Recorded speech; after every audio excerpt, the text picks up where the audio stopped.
action. And we're back. We're back. We're back. We're back. Welcome back. I know we're a little late. That's why I don't have a watch on today. We're a little late. 30 minutes. We were originally scheduled at 8 p.m., but we're here at 8:30 because, like the famous saying of my wife, life be lifing. So, we want to welcome everybody into this review of Ready to Love. This is season 11, episode 11. 11. Engaged and confused. Okay, Jaguar. All right, Jaguar is in the building. He's going on a call, but he'll be in shortly. All right, we appreciate you stopping by, and because he's almost the number 2 commenter. No, on this channel, he's Jaguar's the number one commenter, right? On this. Yeah, he's in there. So on I'm your for channel. YouTube. I'm the number 1 for YouTube. All right, Jaguar, we'll see you shortly. Yeah, but we just want to welcome everybody back to the channel. We're here. We made it. We could have continued on with our wonderful life, but we'd rather be here with y'all, because we enjoy this. Because all this is a tape conversation of us watching Ready to Love. Mm-hmm. Hey, Auntie. Yep, that's all it is. And we just want to share with y'all because we have so much fun. And, we feed off of that energy because this is why we're here. Detroit in his house. What? Detroit in his house. We want all the Detroit tea, so you got to stay on, Lovey. No, I need to know where Darius is getting that wholesale shipment of furs. That's what I need to find out, so I can order mine now. Because apparently, watching Darius, you can wear them anytime.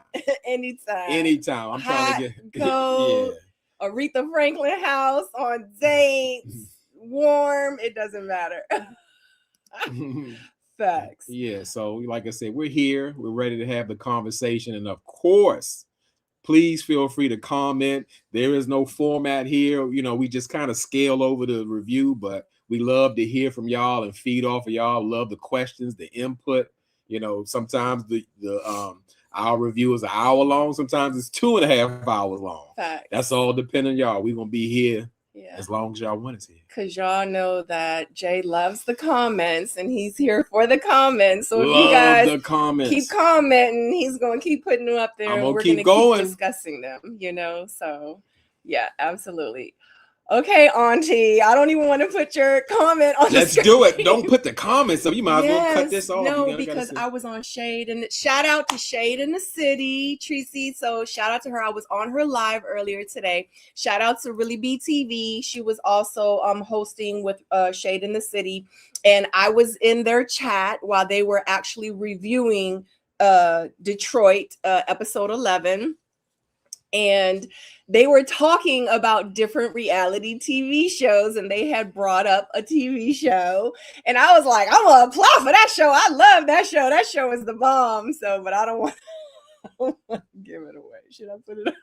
Yeah, you already gave it away. Anything you put on the internet is open season. Yeah. So there is a show that they were actually, I'm going to go ahead and say it because it's not like we know if I'm going to make it or not. But there is a show on Netflix. Is it Netflix? No, it's a Peacock. Peacock. There's a show on Peacock. It's called Traitors. No, you have to say it. It's called Traitors. And let me give you a little short background. I don't know what I was doing. Man, I was taking my nap because I'm getting old. And I noticed every time I wake up, my wife is watching this show. I was like, what's this dumb show? This was months ago. Oh my God, what is this show? She keep watching. It looks so boring. And every time I go to sleep and wake up and go to sleep, wake up, she's still watching this show. And you heard the old saying, if you can't beat them, join them. I started watching it. I love Traitors. And especially if you can throw some celebrities in the mix. Love it. That's one of my favorite shows. Yeah, so they're on their season 4 now, I think it is, right? Please don't quote me. Yeah. Who, me? No, I'm saying please don't quote me telling you. Oh, yeah. I don't even know what season they're on now. But anyway, he started watching it. I love the show. And I'd be in there and I'd be like, no, because he should do it like this and he shouldn't say that and da-da-da-da-da. And Jay would be like, you ready? And then something popped on the TV like, if you're interested in being on the Traders, you should apply. I was like, I'm gonna apply for that show. So yeah, so I actually mentioned it over on Shade in the City's channel. So it is out there. I know Miss Pretty Amazing was there, Auntie was there. I saw you guys, but I guess y'all were on like another platform because I was on YouTube watching her. But I guess maybe she was streaming from Instagram. I don't know, because she was putting up comments that I couldn't see on YouTube. So I don't know. And I was like, hey, and then Jaguar was on there. So it was like a whole bunch of people that I knew, but I couldn't like see their comments. So I know that they know that I saw it. So yeah, it's already out there in the internet land. So cross fingers. Let's hope I get it. I think it's going to be so much fun if I do get it. So we'll see. Trader. That's what it was, because it is kind of out there. Oh, she was on Really B's page. Oh, because they simultaneously streaming, like from Shade in the City and page. So you know how we used to y'all do it. were commenting on Really's channel, and she was putting up her comments. Okay, I didn't know. I was like, what's going on? So good evening. Hey, to go to Africa. They are on season 4 in the US version. Okay. Yeah, that's right. Because we actually are watching that, but they only put up 2 episodes the other day, and we're watching Traitors, the celebrity season 2 in the UK. So, and I'm like, they're like celebrities. I'm like, I don't know any of these people. So maybe over in the UK, like they're like bumping, but yeah, so it's gonna be so much fun. I think Really asked me, she was like, are you gonna be, do you want to be a Trader or a Faithful? I didn't answer. I was like, y'all are gonna have to, if I get it, y'all are gonna have to stay tuned and watch. Is the star of the season. I don't know if she's the star, but they do show Candace a whole lot. And I want to say if Portia was still on there, they would have been showing Portia too. But our sister girl got banned from the house like episode 1. And in real life, I thought she was a Trader too. Like in real life, I was like, it's Portia. So when she went up there and said that she was a Faithful, I was like, oh my God, I would have been so wrong. That was like the first time. Yeah, because they added that extra element of having a secret Trader. Yeah, absolutely. But the stuff that Portia was saying, we should be reviewing this, right, guys? But the stuff Portia was saying, she said, because when we eliminated him or something like that, yeah, she said talking. She said that. She said it twice. Yes. I don't know if I can even call it a Freudian slip, because she said it twice. And this is Portia, who believed the Underground Railroad was really designed underground in 1880. Sorry, Portia, but Nick May says, good evening, beautiful people. It's snowing here in New Jersey and in New York. It was supposed to snow here too, but where we are, they salted the roads, but they didn't snow. It didn't snow here. It definitely rained here a lot. So that's that. Yeah, we're thankful for the snow past us. Yeah. Thanks, Auntie, for yeah. So are we ready to get started? We normally get started around the 10-minute mark. So yeah, I mean, hey, we about a minute and 30 short. Let's see, maybe we can get this thing going. So party started. Let's hop in here. Like I said, we're doing Ready to Love season 11, episode 11. Engaged and confused. I want to know who's engaged, or maybe they mean just engaged in whatever's going on. Yeah. I don't know, because I didn't see no rings. Engaged to ready to make it to the end. Okay. So all right, let's just hop on into it while we're here. It's almost here. So we see the big 3 in there. We got Darius, we got Darius, Vince, and who's the rest? I just threw that in there. Darius, you doing this is getting me. I'm sorry. we got Darius, Vince, and Bello. Okay, Bello. Yeah, the man in third person. It's like when you talk to him, you got to say. Bello. So what does Bello? Bello. So what does Bello want to do? So I've been saying a long time. I've been like, can y'all get Tommy out of here? He is just not funny.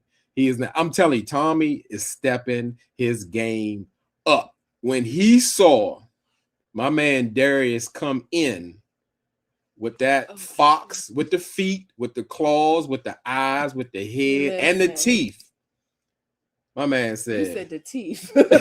he came in with everything: the tail, the feet, the fox that was having babies, all of that. All that was evident on his shoulders. And the babies was with him.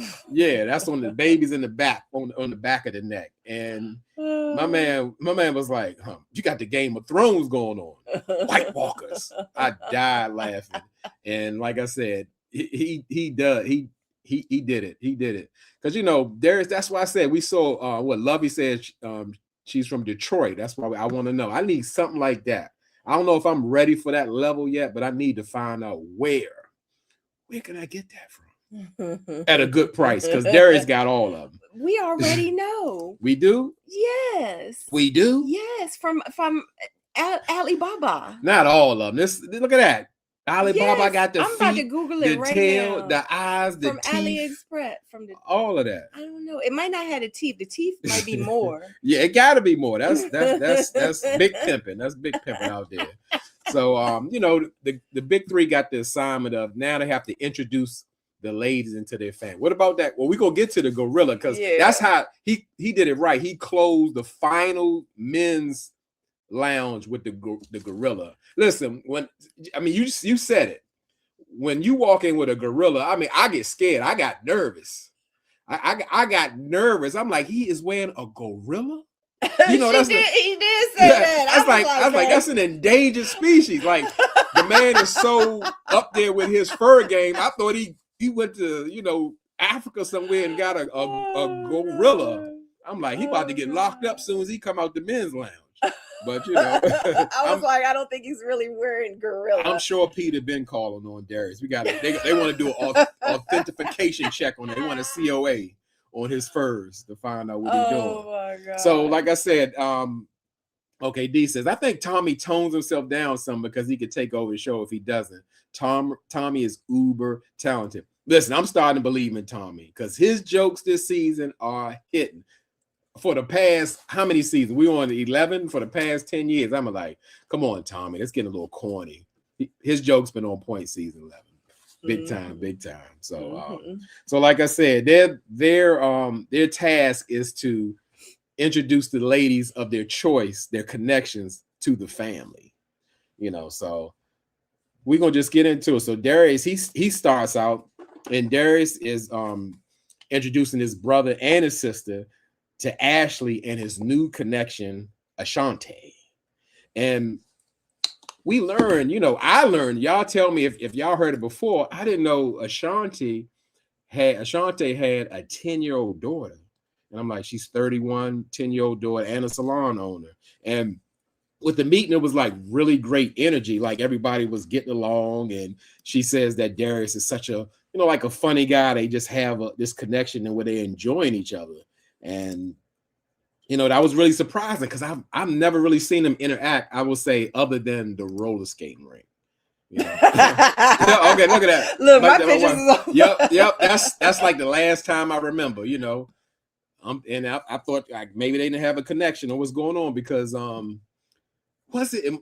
Maybe I was wrong because it wasn't Ashley or Ashanti at the roller skating ring when Darius was saying, I'm a sharpshooter. I got 4 kids. So I'm not sure. That's too far to go back. I forgot he had 4 kids. Yeah, you do. I forgot. He slipped that in just like Bello been slipping the 1 year. Like, we got a whole lot of 4 kids, because what Darius got 4 did. baby mamas? I think so. The way he put it, he said, I got a lot of nieces and nephews. I got my own 4. So yeah, he kind of bunched that together because Darius be pimping, as we can see. Oh. And yeah, that's how he go. So other than that, it's going well as far as him and Ashante, but until Ashley shows up, and you can see Ashley, she had that energy on her, like something was wrong. That's not something wrong. She's meeting, she's bright, but it didn't go that well. Something was going on with Ashley, and we find out that Ashley really wanted to kind of air out her grievances because during the her and Darius talking, he finds out that like she don't want to cook and clean. She don't want to cook and clean, and and he said he asked her like, hey, are you pretty much willing to submit to me? And she said, I ain't cooking and cleaning. I'm not doing none of that. That's none of my role. And he took offense to that, so much so that he offended her and told her that, hey, a 40-year-old would think that would just be a dumb question, because that's what 40-year-olds do. And then he reeled it back and apologized and said, hey, I was talking about the 40-year-old, not you. What do you think about that? You want to get the comments. Okay. So I feel like in that scene was a lot. When it comes to Ashley and Darius, and with that whole context and that whole scene, I feel like that the sister was like on point. She pretty much was saying that she was like pretty much guarded. She answered. So let me reel it back. So when her and Darius had the conversation initially, and how they got into that argument, and how, he said, well, a 40-year-old wouldn't, and I feel like that one, yes, that's where the age difference comes in. If you're 40 years old and you're dealing with the 20-year-old, what do you expect? If you're 50 years old and you're dealing with the 30-year-old or 40-year-old, like, what do you expect? There is a huge age gap. And especially in 2026 in the generation now, the way that they think, the way that she answered, like, I'm nobody's maid. Like, what do you think about submission? I'm nobody's maid. That's not what submission is, and I feel like the way that she answered the question really shows her maturity level, to be honest with you. And me as a seasoned woman, I absolutely wouldn't have, answered it like that. I feel like that her and Darius, they're not going to make it, even if they do get together. It's just an unfortunate situation. But, they have a lot of sexual chemistry, which is cool, but that's not going to sustain them. It's not going to last. It's cute, but Darius also needs to understand that if he is going to deal with someone that's way younger than him, she's not even that much younger than him.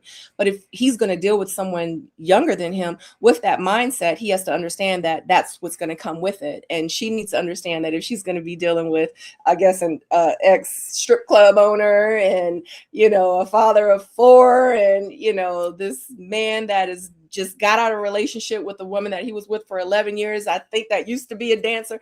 I mean, it's like everyone kind of comes with like their own baggage and what happened in the past. So it's kind of like that's who you are going to kind of see. And it's just up to them to decide, is this person worth me dealing with, I guess, these issues?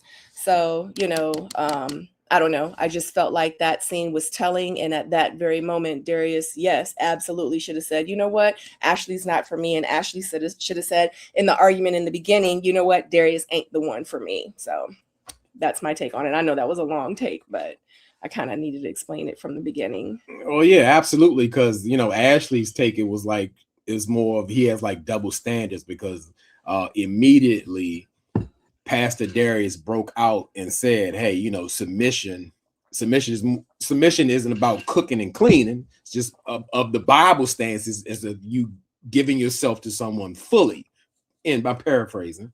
And she was like, okay, that's cool and all, but the thing I got, men like to quote Bible scriptures, but live a different way.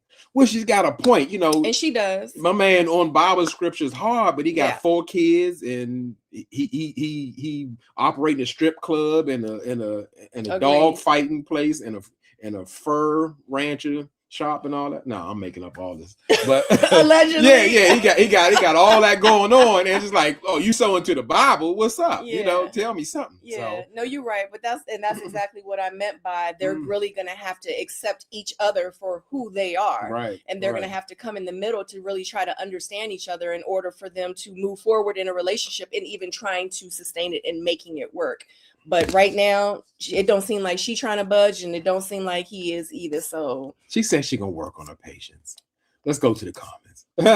Jaguar says neither Ashley nor Ashante are a match for Darius. Agreed. Ashante was on strike 4 for me, so I don't care about her. Yeah, he doesn't really like Ashley is not ready for an older established man who already has children. It won't work. Yeah, absolutely. Absolutely, because we haven't even put the children in the mix, because Ashley doesn't even have any children. So that's a big ask. Absolutely. That's a big ask. It's the same thing with Steven and Lauren. Lauren had 3 kids. He didn't have any. That is the elephant in the room before we even get to Lauren. Absolutely. No one's saying it. She has 3 boys. Yeah. We don't discuss this. That is something you cannot ignore. Yeah. And Steven didn't have any kids, and I don't know what the issue was. I just think that everybody is already locked in with who they're going to be locked in with. And I think that Lauren, kind of came in late. So, but anyway. Okay. What D said. D says, I think Ashley meant she wasn't going to be cooking and cleaning all the time. She has her own business. I get that, because the way like Darius is talking, like she instantly is just going to become the wife. But that's what she needed to say when the sister asked her, how do you feel and what do you think about submission? She said, I'm not cooking and cleaning all day. Mm-hmm. Yeah, I mean, that's not what submission is. I mean, everybody has their what do you call it? Their take on dating and age difference. No, with age difference, 40 and 30 is light years in between. Even still, I know they say when you're old, it's like, no, that's not that close, because the mentality is different. Right. You're already in another generation for real. So yeah. Facts. Auntie Eva says 10 years. Yeah. Yep. 10 He's years like 40 different. and she's like 30, 31 or something like that. Mm-hmm. Andrea says he's got a lot going on. He needs a wife to settle him down. Agreed. Sounds like yes. Yeah, but they're not gonna settle down until they're ready to settle down. And it's some 60-year-olds out here that's not settling down. So they're not gonna settle down until life pushes them in a situation or into a direction where they're like, you know what, I have to settle down now. And guess what? They're gonna be sitting on the porch drinking a Corona, and it ain't gonna be nobody there to take care of them. They're gonna be lonely because they can't even get no young bucks no more unless they got some money. To go to Africa says, from her perspective, she's looking for a provider, not someone that she has to provide anything for. That's what it seemed like to me too. Well, the sister said, looking from Ashley's perspective, she's thinking that, hey, I'm not ready to give you all of that or go into that type of lifestyle. And till I'm a wife. Like, you just go, because like it was very interesting that his sister said, well, when a lady comes into his life, he's ready to put her to work. And I'm like, whoa, that was something. Yeah. And that should have been a follow-up question. So what kind of work is he trying to put me on to? Yeah, that would have been a good question. Yep. Absolutely. Well, D says by the time they reach the bridge, Ashley's car should be out this shop so she can choose herself.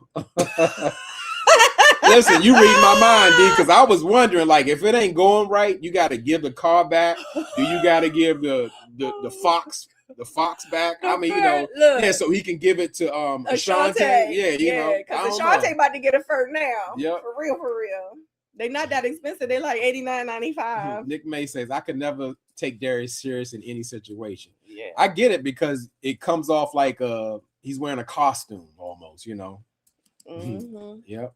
To go to Africa, say she liked him when he let her use his car and gave her furs and other things. Yeah. Yep. Yeah, he wanted something for them furs. It's an old saying that the old people say, ain't nothing in this world for free. Well, to me, they look like they didn't already smash. So, okay. Allegedly. Okay. She said, especially if I'm not married. That's right. Yeah, I mean, I get it too, but like for real, ladies, like don't get it twisted. Like stop listening to all these single women. Stop listening to all these women that really don't know. Like in real life, yes, I understand you don't want to be nobody's maid. You don't want to be out there taking care of no man, and you don't want to be out there. But in real life, in order to really find a husband and have that husband find you, you really have to act like a wife. I'm not saying you got to be on your hands and knees and cleaning, but in real life, he needs to see what like he's gonna get. Like it when you and I first started dating, like when we actually came to that point where I was like, you know what, let me like I'm feeling this guy. Like I think I really want to. Like I went to him after months later. I was like, I would love to be exclusive with you if you would like. I already knew he wanted to, but I was like, I'm ready. You know what I mean? So we're dating. You know what I mean? But I'm not going to not cook for him. I'm not going to not clean. I'm not going to, rub his feet and wash his beard and give him little spa days and stuff like that. I'm not going to not do those things. You know what I mean? Like, am I going to act like a side chick? Am I going to act like a chick that really ain't ready for a husband? Am I just going to tell him, just keep taking me out to eat? Just take me shopping. I want a new bag, or I want some new shoes, or let's just go to the movies. Let's go out to eat all the time. Like, if I'm going to act like that, then he's probably going to look at me like she not serious. Like, he's looking for a wife, but, you know, I'm not going to take her serious. She's acting like a side chick. You know what I'm saying? She not acting like my wife. So guess what? She not in the lineup. You know what I mean? So like get that out your head, ladies. Like, especially if you're ready to settle down. I'm not saying go out here and treat every man that, you know, it says he's looking for a wife like that, but just, you know, use discernment and just really like make the right decisions for you and for that relationship and for that man that you both are trying to pursue each other. Like, you know, like make it make sense. Like, don't not do those things. That's crazy. That's crazy. Yeah, make sure the energy is reciprocated, energy and action. Absolutely. Keep it real simple. Right, absolutely. Truth and love. That's likely how Darius presented submission to her. The word says submit to one another. Darius doesn't need a wife until he becomes a husband. Nah. Exactly. Yes, I like that. Yep, that's absolutely right. That was short and deep. Yes. So pretty much, like I said, Ashley was there to kind of air out those grievances. What we got? We got another comment. My wife's on she's the number one commenter now. Let's go. I like it. So remember, okay, so DJ says, remember the man has to act like husband material too. Exactly. And that's the point that I'm trying to make. Like, I can't be out here, take me to the movies, take me out to eat, buy me some shoes. And he's acting like that too. In the man version. So if he's acting like that, of course, like I'm not going to take him serious.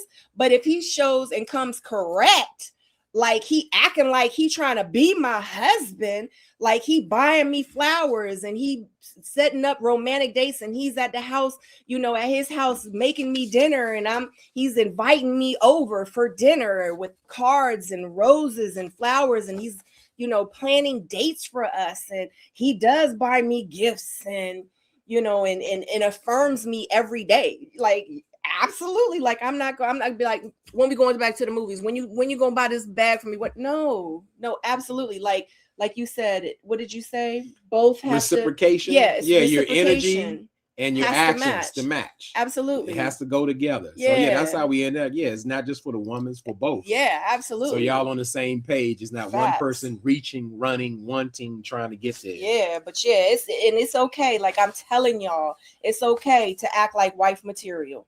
No problems with it. No problems. Just make sure you ain't doing it for a deadbeat. Okay. Here we go. What we got? What Tina King said. Treat each other right, man and woman. So we're treating each other right, like everybody. Absolutely. Oh, yep, absolutely. That's real simple. Facts. Real simple. So like I said, with How do you know you can read. Yeah, I told you hit it. If you want to hit it, there you go. How do you know when a guy is the right one? I just broke up with my Pisces 2 weeks ago. Oh, I'm not going to mourn for you because obviously, Miss Pretty Amazing, you knew that you had enough. Oh, no, I'm not. What I'm not saying you're going through is just something that wasn't aligning with you because I'm sure you put in the work or whatever. Yeah. So, but it's for my wife, so I'm gonna let her have it. Yeah. So how do I know when my man was the right one for me? So I'm going to tell you this. 30-year-old Sabrina wouldn't have thought that this is the type of man that I needed. 50-year-old Sabrina, and I'm not saying that you have to wait 20 years if you're 30. I'm not saying that at all. All I'm saying is that with time and with a lot of failed, you know, situationships and, you know, relationships taught me, one, you know, what I didn't want. Two, me realizing what I needed and wanted in a man, and I didn't settle. So when you feel like you have met someone and he is checking all your boxes and you like, you know what? Like, I just need him to do this one little thing. And I won't compromise at all. So it's like that one little thing for me would break the deal. So me feeling like the right one is, he's not going to be perfect, but he is going to be imperfectly perfect for me and what I want in a husband, because what I want in a husband might not be what you want in a husband. You know what I'm saying? So the right one for me was, I wanted him to be romantic. I wanted him to affirm me. You asked me, what are your love languages? How do you like to be loved? Because that's so important. I have to take away the spot, because you can say, I want to give you gifts and all, but you don't even like gifts. So I'm trying to love you the way I think. So you have to know how to personalize. But my wife made it so easy for me. She said, how many love languages? It's 5 of them. I want all of them. Period. So I'm like, okay, that's easy to do, because I know all 5 and I'm gonna learn them. She want the love. Exactly. So me feeling like my right guy would understand me as a woman, and he would understand what I would bring to the table. And, you know, and we come to that point where we're like, yeah, that works for me. Okay, that works for me. And I told him, as long as you keep doing, like he always says, I gave him the blueprints to win me over pretty much. You know, I said, if you just keep doing the things that you're doing, hey, this is nothing but a no-brainer. This is you know. It was an open book test. Yeah, period. Open book. And Miss Pretty Amazing, you didn't ask me anything, but I'm just putting out generally. When a woman wants to be with you, has this desire, she will make it easy for you to do well on the test. Yeah. And you know, you just have to be yourself and be consistent. Consistency is so important, because you're aligning, you're matching your words with your actions. Because people who aren't real, they cannot keep that up no matter what. It's a time where it's going to fall. Absolutely. It's too much work. Yeah, absolutely. And yeah, just don't ever settle. And it's so unfortunate that the pickings is so slim nowadays. So you just have to be patient and just don't, and be consistent, and don't ever settle. Period. Like in real life. Like, and don't think like, oh, I'm just going to settle for him. He does like 80% of everything, and he is 80% of the guy that, and it's like, golly, I've already been waiting 3 and 4 years. Like, y'all don't understand. Like, I was single for a really, really long time, and I was celibate for like 3 years. And like, I went through a whole process, especially like right before I got on the show. Like it was a process for me. So when it was time for me to find love, when this show is called Ready to love. Like, damn, what is the show called? I was absolutely ready to love. I was ready to get married. No lie. You know what I mean? So, but you know, you have to make sure that you're ready, you know, to receive as well. So amen. All right. So back to it. So back to it. So pretty much with the Ashley situation, what I did like about in that, Darius' sister, she reprimanded him. I don't say it in a negative way. Like she held him accountable and told him like, hey, like what you said, you weren't having the right audience, because telling a 30-year-old woman, like a 40-year-old woman wouldn't do that. That's not cool. And he was like, yeah, I apologize for it. And that's why he was kind of like, let's say, embarrassed and a bit angry that Ashley brought that up in front of her sister. So pretty much Darius' brother and sister said, you know what? You're gonna be bumping heads. You're gonna be bumping heads a whole lot with Ashley through it. Ashante is probably the better match, because you can be yourself. You can stay pimping in the strip club and doing what you and wearing all the furs you want without anybody saying anything. Okay, they didn't say that. I said that. I said that. You know, she's gonna let you keep putting the women to work. I said that. Oh my goodness. Oh, okay. You want to get to before I add the more pictures? You want to get to the comments? Oh, and shout out to you, Miss Pretty Amazing, for, you know, ending something. You know, I'm sorry that happened, but ending something that wasn't, you know, feeding you or, you know, helping you grow anymore. So nope, I'm not going to say that. I told you, Miss Pretty Amazing, I congratulate you in removing yourself from a situation that didn't serve you, because everything isn't always supposed to go to the end. You know, only you know when you had enough. So everything is, some things are. Oh, I mean the end, meaning as far as like when I say like go all the way for life, because sometimes people feel like they gotta, that one person's supposed to be their forever partner. You know, what we got? These wow, J-Dub, you got a born again version. Just kidding. Ha ha ha. Oh shit. My wife, she put on the table, so you know it's all fair. She went there with it. So, but I got a question now. It's Q&A for Sabrina, and I don't call you Sabrina. Now, so who the hell is Sabrina? I'm in trouble when I say that. I don't know. What is my name? Babe, wife, baby, dear wife, sweet love. I mean, the list goes long. I don't know who Sabrina is. I mean, yeah, but hey, you call me Jay. I don't, you know. I call you Jay on here because I be talking because, you know. No, I don't. But anyway, here's the thing. Since you put that information, not talking about that information.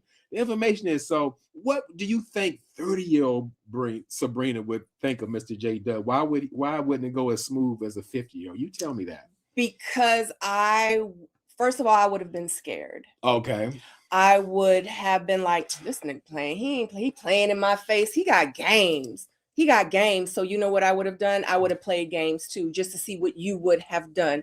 Just like Lauren said, you know what? I wasn't going to say nothing. I was just going to sit back and watch. No, 50-year-old Sabrina would have been like, so I would like to talk to you. You want to go outside? Like, let's have a conversation. I have questions. Oh, she got questions. And he knows. And I have questions and I'm going to challenge you. You know what I'm saying? So like 30-year-old Sabrina would have acted just like Lauren did. I got you. 50-year-old Sabrina now, no. I'm not gonna let you off that easy. If I see something that I need to question, if something don't look right, if it don't smell right, then it's gonna be questioned. You know what I'm saying? So all that letting Bello slide. So Bello, you know, like what do we have a connection or not? Well, that's why you're here. No, see, Sabrina now would have been like, but you ain't answered the question. Can you answer the question? I appreciate you inviting me here. I appreciate the producers letting me know to come here today. Thank you. But Bello, I have a question for you. Once again, like, no. Yeah, we're not going to play them kind of games. So that's 30-year-old Sabrina. Okay, I appreciate that. That enlightened me. Mm-hmm. Okay. To go to Africa says everyone could have benefited from having a family member to meet like Darius' sister. She was unbiased and engaged in productive conversation. Agreed. I agree, absolutely, because it wasn't about just hearing Darius and saying I'm on his side and backing. That's not what a true friend or family member does. If you got to be held accountable, and she absolutely did that. Mm-hmm. Okay. Did you do that one? What is that? I just put that on my vision board today. Hey, Danielle. I have to open in order. I have to be open. I have to be open in order to find. Absolutely. Find me. For my person to find me. Absolutely. Yeah, you do. That is a saying that I'm not a woman, but I totally subscribe. Like you carry yourself like a wife, and you carry yourself as a husband. You don't give all the benefits, but when a person see, it's like being a respectable person. Somebody say, "Oh, I can't," just like. I can't say her name. This lady, y'all know, I can say I can't play with her. I gotta come correct. I gotta come serious. I'm not gonna let you play in my face because she respected herself and commanded that without even saying it. Absolutely. So I knew it's like, no, this is for real. Either I'm gonna go in or I'm gonna step back. Absolutely. Mm-hmm. Right.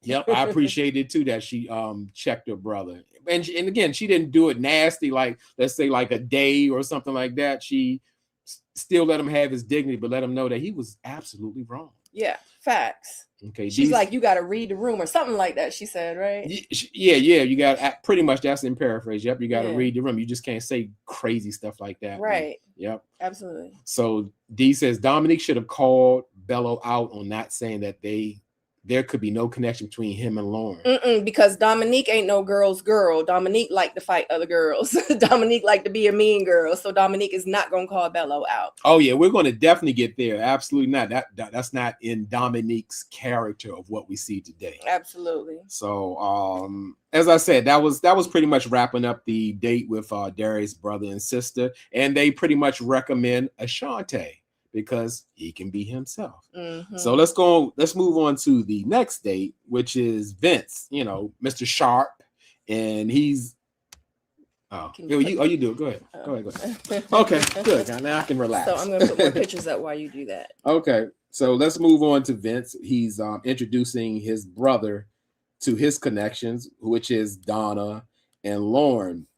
And right immediately, I'm sure that his brother's heard about it because he wants to know, like, he's going to ask Lauren, so what happened as far as like the last spat y'all have. And it was a funny little comment saying like, which one? And I thought that was because they have multiple spats, Lauren and Vince. And I wish, this is my wish. I know a lot of people aren't worried about it. They don't care, but I still cannot get over Vince calling her a tall bitch. Yep. I'll never get over it. Ever. Yeah, because that's the way he felt. That's the way he wasn't tripping. Like she liked me. You know, like I don't like her. Yeah, I don't like her. That tall bitch think I like her. Yeah. Like, and you have a connection with this man? Right. Like, come on, lady. Right. At that point, like, I stopped blaming him and I started look at her crazy. Mm-hmm. Yeah. Like, what in the world? So Lauren chose to go into love yourself. Go into the situation about her friends questioning Vince's height. You know, is he 6'2"? Is he 5'11", 6 feet or whatever? And pretty much Vince's brother is straightforward. So he's saying like, well, so your friends were insinuating that he was lying. And Lauren went, oh no, you know, they were just like kind of joking. And you know, Vince was like, yeah, no, they were saying that I was lying. And that's right. And you know, people have different views on that. Because at the same time, it's like somebody asking, are you ready to love? And you say, yes, I'm ready to love. And they say, are you sure you're ready to love? You don't look like you're ready to love. Most people would feel some kind of way about that because they don't believe what you're saying. Because the only way a person can really show you is show you. Mm-hmm. And they can say everything else they want. So, you know, so the brother wanted to ask the ladies, well, Lauren first, saying, well, you know, in your past relationship, what did you contribute to the failing of your relationship? And Lauren kind of, what did it say? Her answer got kind of long-winded. But what I did not like, Vince's brother kind of rudely interrupted Lauren, like, well, look, I don't want that textbook answer or interview answer. And I was like, wow. Yeah. And she was like, well, if you let me finish. Yeah. Yeah. At the same time, you got it. At the same time, if you're communicating, you're not only listening, you got to allow a person to communicate and talk to you. Right.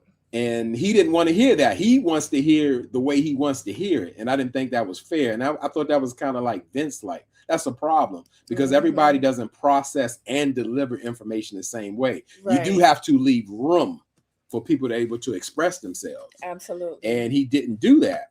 And he was like thrown off and felt like she was beating around the bush because I guess in a roundabout way, she just said that she met a man. I don't know if it's her kid's father or not, but she sounds like a young man. And then when he wanted to be seen as a real man, she didn't really see him that way. Mm-hmm. She saw him as like that little boy. And pretty much Vince's brother said, well, it got kind of disrespectful, sounds disrespectful. She's like, yeah, it was. Mm-hmm. And he was like totally thrown off of that. Mm-hmm. What was your take on that when you heard all of that? Well, to continue what you're saying, I thought that it was pretty messed up that the brother was like, at the end of that, he was like, you know, I wouldn't pick Lauren because of that, because she did that 35 years ago. Like, don't judge her now. Like, you asked her a question. She answered it. Right. And now you're judging her now because of it. Like, I wouldn't pick Lauren. I mean, because she just, yeah. And Vince is like, yeah, you know, you're right. That did sound disrespectful. She said it was disrespectful. Everybody said it was disrespectful. I don't understand. So, you know, and I can understand why she like was trying to watch her words and to, you know, present it in a way where, dang, I already know it's messed up. Like, I don't want to make myself sound even more messed up than, you know, what it already is, because I don't want to get the reaction that I got. Right. So I just thought that was real judgmental of them. I thought that was pretty messed up, honestly. And I kind of wish now she wouldn't even said anything because they held it against her, you know, for being honest. Like, I thought that was pretty cruddy. Yeah, it was already biased, because getting to my point, what Dee is saying, even though Donna said basically the same thing. Right. They held Lauren at some level of accountability, because what Donna said, what she said was, I kind of despise the man. And then it got a point where I was just like beating him down verbally. Right. And he's like, oh, and then Vince Brown was like, oh yeah, I love that you're accountable. And you knew that. I was like, that's the same thing that she did. Lauren said the same thing. She took accountability. She didn't hide and say, well, it was all him. I did nothing. She said, I got disrespectful when I shouldn't because I didn't see him the same way. But I guess because Donna said it was because basically her father issues. And she had to heal from that and I guess get back with her father to do that. And I was like, how unfair was that? Very. But it just goes to show that it was like this. These make some great points. I know Vince told his brother that Donna was the main connection. His brother was not going to be easy on Lauren. Mm-hmm. Well, he should have been fair, like To Go to Africa was saying, I believe, was saying with like Darius' sister, it was unbiased. Yeah, just take the information for what it was. Not I'm going to give you a hard time and I'm going to make it easier for you. Mm-hmm. Yep, Lauren got hit from all sides. Yeah. Yep. Mm-hmm. Yep. And she has been. Yep. So that was the thing. So once Lauren left, they had time for Donna to be there, and Donna had some questions of her own. She wanted to know, like, hey, you're asking me what did I contribute to in my relationship? What did Vince contribute to have the dissolvement of his marriage? Which I thought was a really great question. And pretty much Vince's brother said that, it's his communication, his delivery. He's kind of harsh in communication. And like he said it mildly, but that is such a huge red flag and a factor in breaking down a relationship. Because lo and behold, people don't kind of understand that if somebody is consistently and constantly being harsh to you, that is actually emotional abuse. Mm-hmm. So that's not something that like, okay, well, that's fine. We'll work on it. But they got the joking on it because Donna wanted to say, well, at some point, if I got to keep telling him, how much do I have to take? His brother said, well, you got to take it about 70 times. Exactly. I'm like, wow. That's toxic. Absolutely. So tell me why you say that's toxic. Because well, I got to take it 70 times. So you pretty much saying, my brother got a lot of shit with him, but it's cool. Just deal with it. Like, what? Like, you're already grooming me to deal with his toxicity? There you go. No. Like, no. I couldn't believe it. Like, what is wrong? Like, is it just me? Don't nobody see that? Didn't nobody hear that? Mm-hmm. Like, I'm gonna keep acting like ass, but just deal with it. You just gotta tell me, that I'm acting like an ass, and then I'll be like, oh, I'm acting like an ass again. I ain't gonna act like an ass, but I'm just like after the 70th time, what? Come on, man. Yeah, that's what it was. It's the grooming process has already begun. Yeah. So, and that's, I guess, one of my pet peeves that I don't like is just say like, this is just the way I am. It's just the way I am. No. Like you're coming together as one. Yes. You got to make the changes, adjustments, Absolutely. or compromises to make it work. So it works for both people. Absolutely. Not just take what I say. He and I had to do it. Everybody has to do it if you want to be successful. Absolutely. Because it ain't all rainbows and unicorns and peaches and cream when it comes to having a successful relationship. It's just not going to happen. You can't come in just as yourself. You know what I mean? You can't. You have to make changes. Period. We're not saying for you to change as a person and you become, like, oh, he's toxic, so now I'm just going to have to deal with this toxic mess so we could be successful. No, that's not what we meant. Come on now. But you do have to make changes. Like, that's crazy.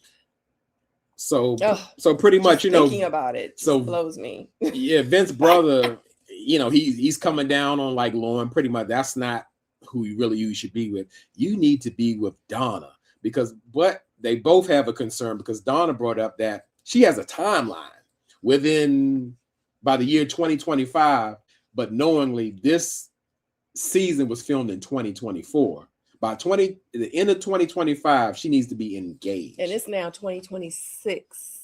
So they should already be a year engaged, or the wedding's supposed to be happening soon. Right. It's got to be happening soon. Sure. So that's the problem because Vince is like, hey, she got her own process. I got my own process. I ain't speed up nothing. Yeah. Nothing. But to me, everybody says maybe they like the chemistry, but really Vince and Donna, they don't align. Donna wants to be married. Donna wants to have a baby soon. Vince don't want none of that. Quiet as it's kept. So, So let's go to this question. I got a question. Ask J-Dub. Miss Pretty Mason. Hey, J-Dub. I put the hey in there. How do you deal with conflict with a Pisces man? Good God Almighty. And listen, yeah, everybody has a different belief system. And guess what? I am a believer in the zodiac sign because I have studied it and I would like to get back into it because it's so much information there. This is me personally. That is so relatable that I know it's real. I don't care what nobody say. I'm not saying you live your life by it, that's your religion. No, but it's two things. It's an iffy question because the Pisces man it's two of them. One is an unevolved Pisces and one is evolved Pisces.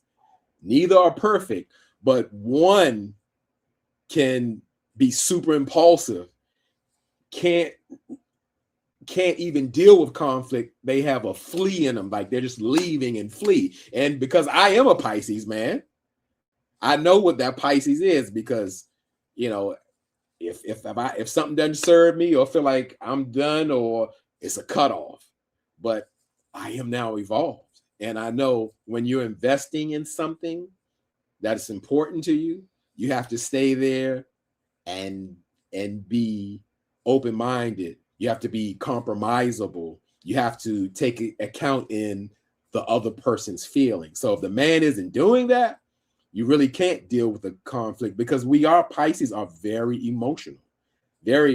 So you have to have someone who can emotionally regulate. And I'm only speaking on the evolved Pisces. They have to constant work. Because not only that, because the thing with a Pisces man, energy is so big. We can feel, see. I can read people in seconds. Not that I know everything about the person. I can read their energy. And you have to manage that energy. Because give you an example. When you tell a Pisces something, they absorb it. You could tell them a bad story. It felt like it just happened to them. That's why it's really hard and it's exhausting. So a Pisces man deals with a lot. And he has to be able to self-regulate. That's what I'm gonna say. So it's very complex. All right, let's go to the next one. We got a lot of comments. To go to Africa says, I understand his point. Vince can be brutally honest. He said basically sometimes people need to call him out and check him when he goes over the top. Well, the thing about that is, I think everybody is in that sense. You have to be held accountable by the person, and you have to allow yourself to be held accountable. But for somebody to have to regulate you, that's like saying every time I get mad, I start punching holes in the walls, and somebody got to stop me. Exactly. That's no good. No. At this big age. And that's what I was about to say. No way. A grown ass man. You need to start learning how to regulate yourself. Oh, yeah, absolutely. We don't mean you perfection, exactly. But yeah, you have to regulate your own stuff going on. Yeah, no. Yeah. That's a lot. Especially when you know it's a problem. Yeah, you're aware of it. That's an excellent point. You're aware of it and you're still doing it. It's almost like you don't care and you're not willing to change. Absolutely. So that's a tough. problem. That's a red flag. Absolutely. Red flag. Let's see. She Shakira says, Donna simply wants to be selected and is open to compromising. I'm surprised that she has come this far. Absolutely. I saw what they call, I don't like to say it wrong, a 180 in Donna. She's so compromisable. It almost sounds like she's willing to lose her soul for it. That's what I see. It's a such thing as compromising and then just totally giving in. You're not even yourself anymore. Auntie Eva says, I hope Donna has somebody lined up because Vince ain't it. Oh, you and me both, Auntie, because after he done name called, after he in the kitchen talking some sharp, and he constantly gets in verbal conflicts, even when I'm on his side with the Lauren situation where his friends were antagonizing him and he had a problem, but to me, he didn't even have to take it that far. That's my opinion. I wouldn't have took it. I'm like, well, y'all welcome to believe what you want to believe. I'm 6'2", and that's it. That's all. You got to measure. I'll start playing with him because sometimes Pisces can match energy. Yeah, if you get the rule out, we can do it now. We can just prove it or whatever, but yeah, that's a lot.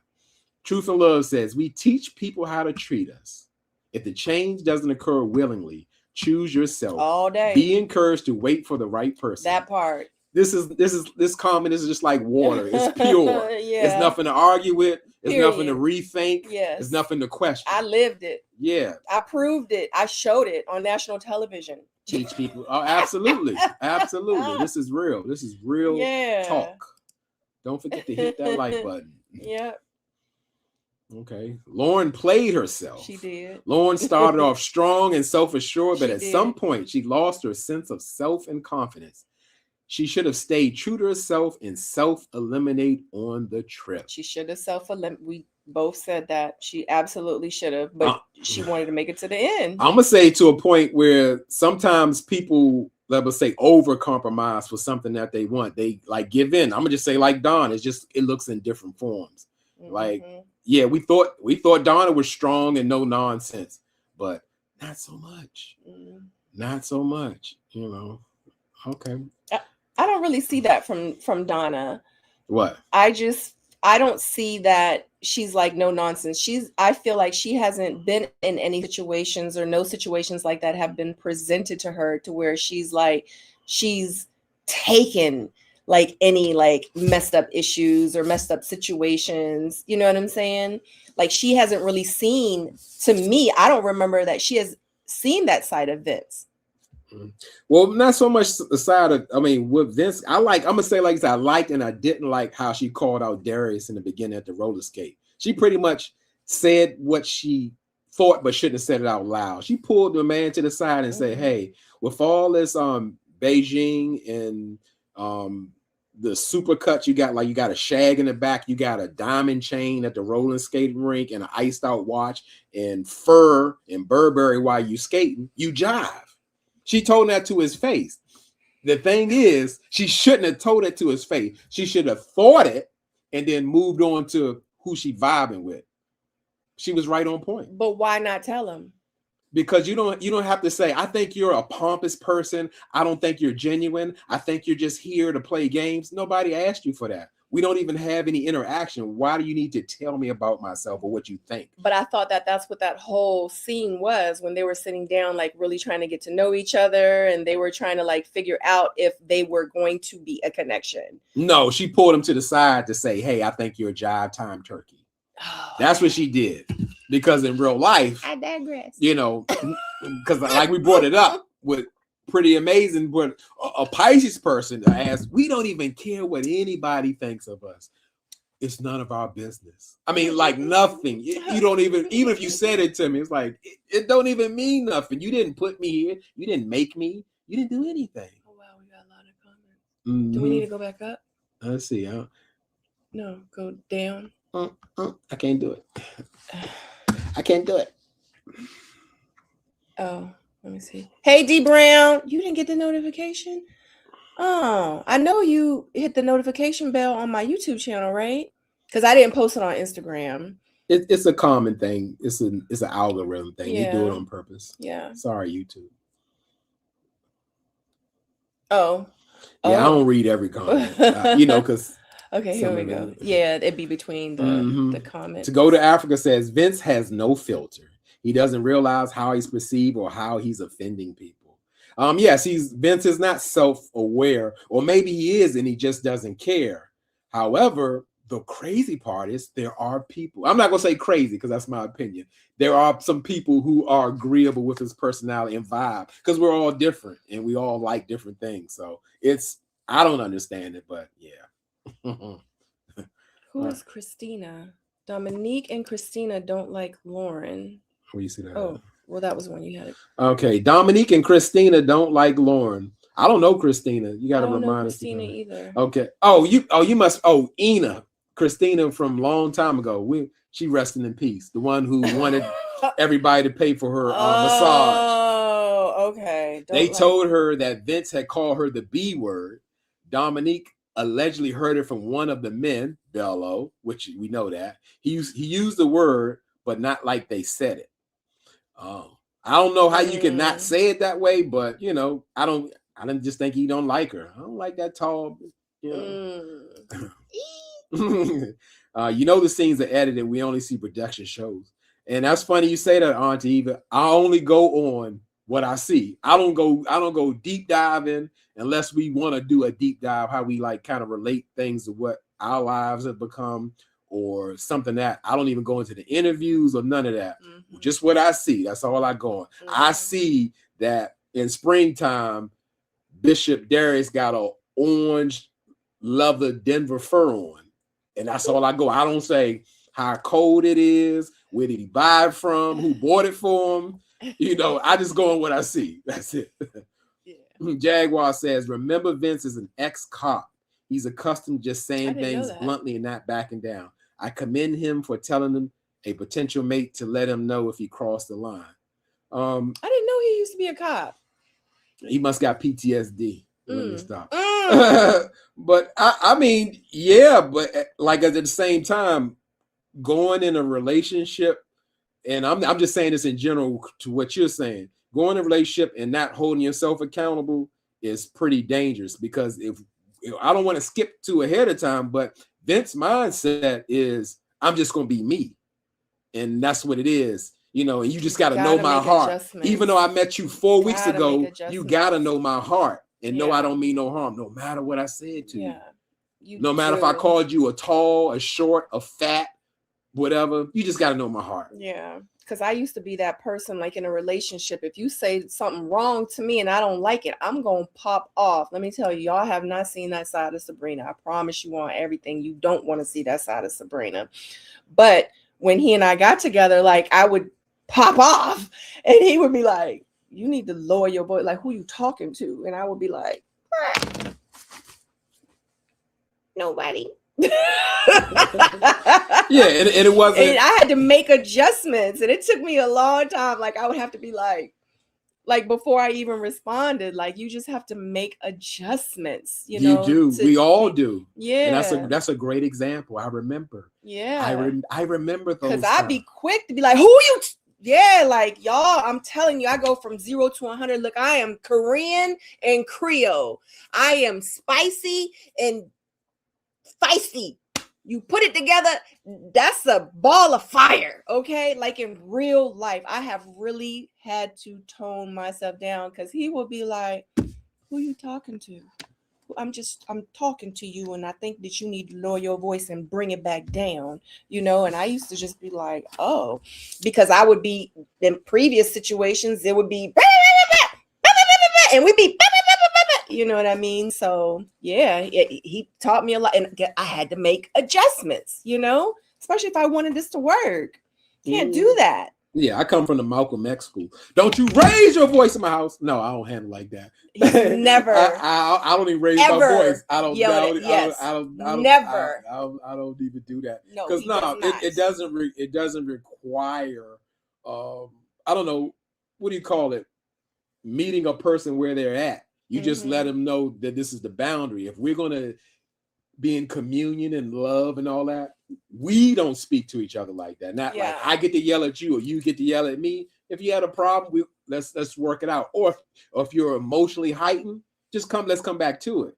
But beating each other down verbally or getting excited on the person, not that you don't have emotions, but again, this is great topic. Or being like combative and argumentative and that's a lot. Excellent point. This is a great discussion, because at the same time, for all of you who don't have or do have supervisors or bosses or whatever you deem them as, you don't sit and yell and get crazy with your boss or your mom or your dad, or I hope you wouldn't do any of those things. So why would you do that with your life partner? Yeah. That's insane. That's the person you're going to have the most intimate relationship. And I don't mean sexual.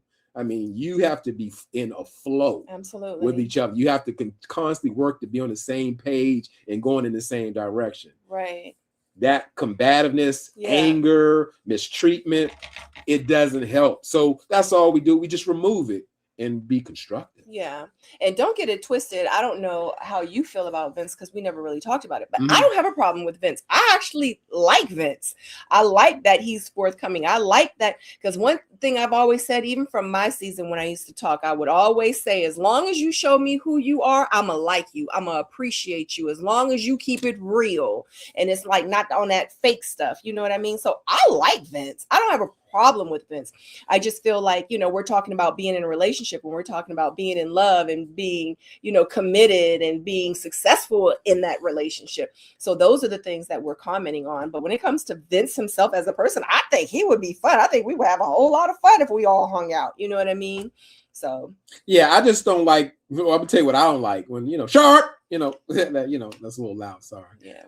Yeah. That kind of thing, and thinking that's funny, and that's a place for I don't know, you're getting to know somebody or whatever. That's just like observing things. Not like I don't like him personally, but what I don't care for is that you can openly say, look, this is me, and you just got to deal with it, and there's no adjustments. And guess what? After you say that, I don't think, oh, how could he say that?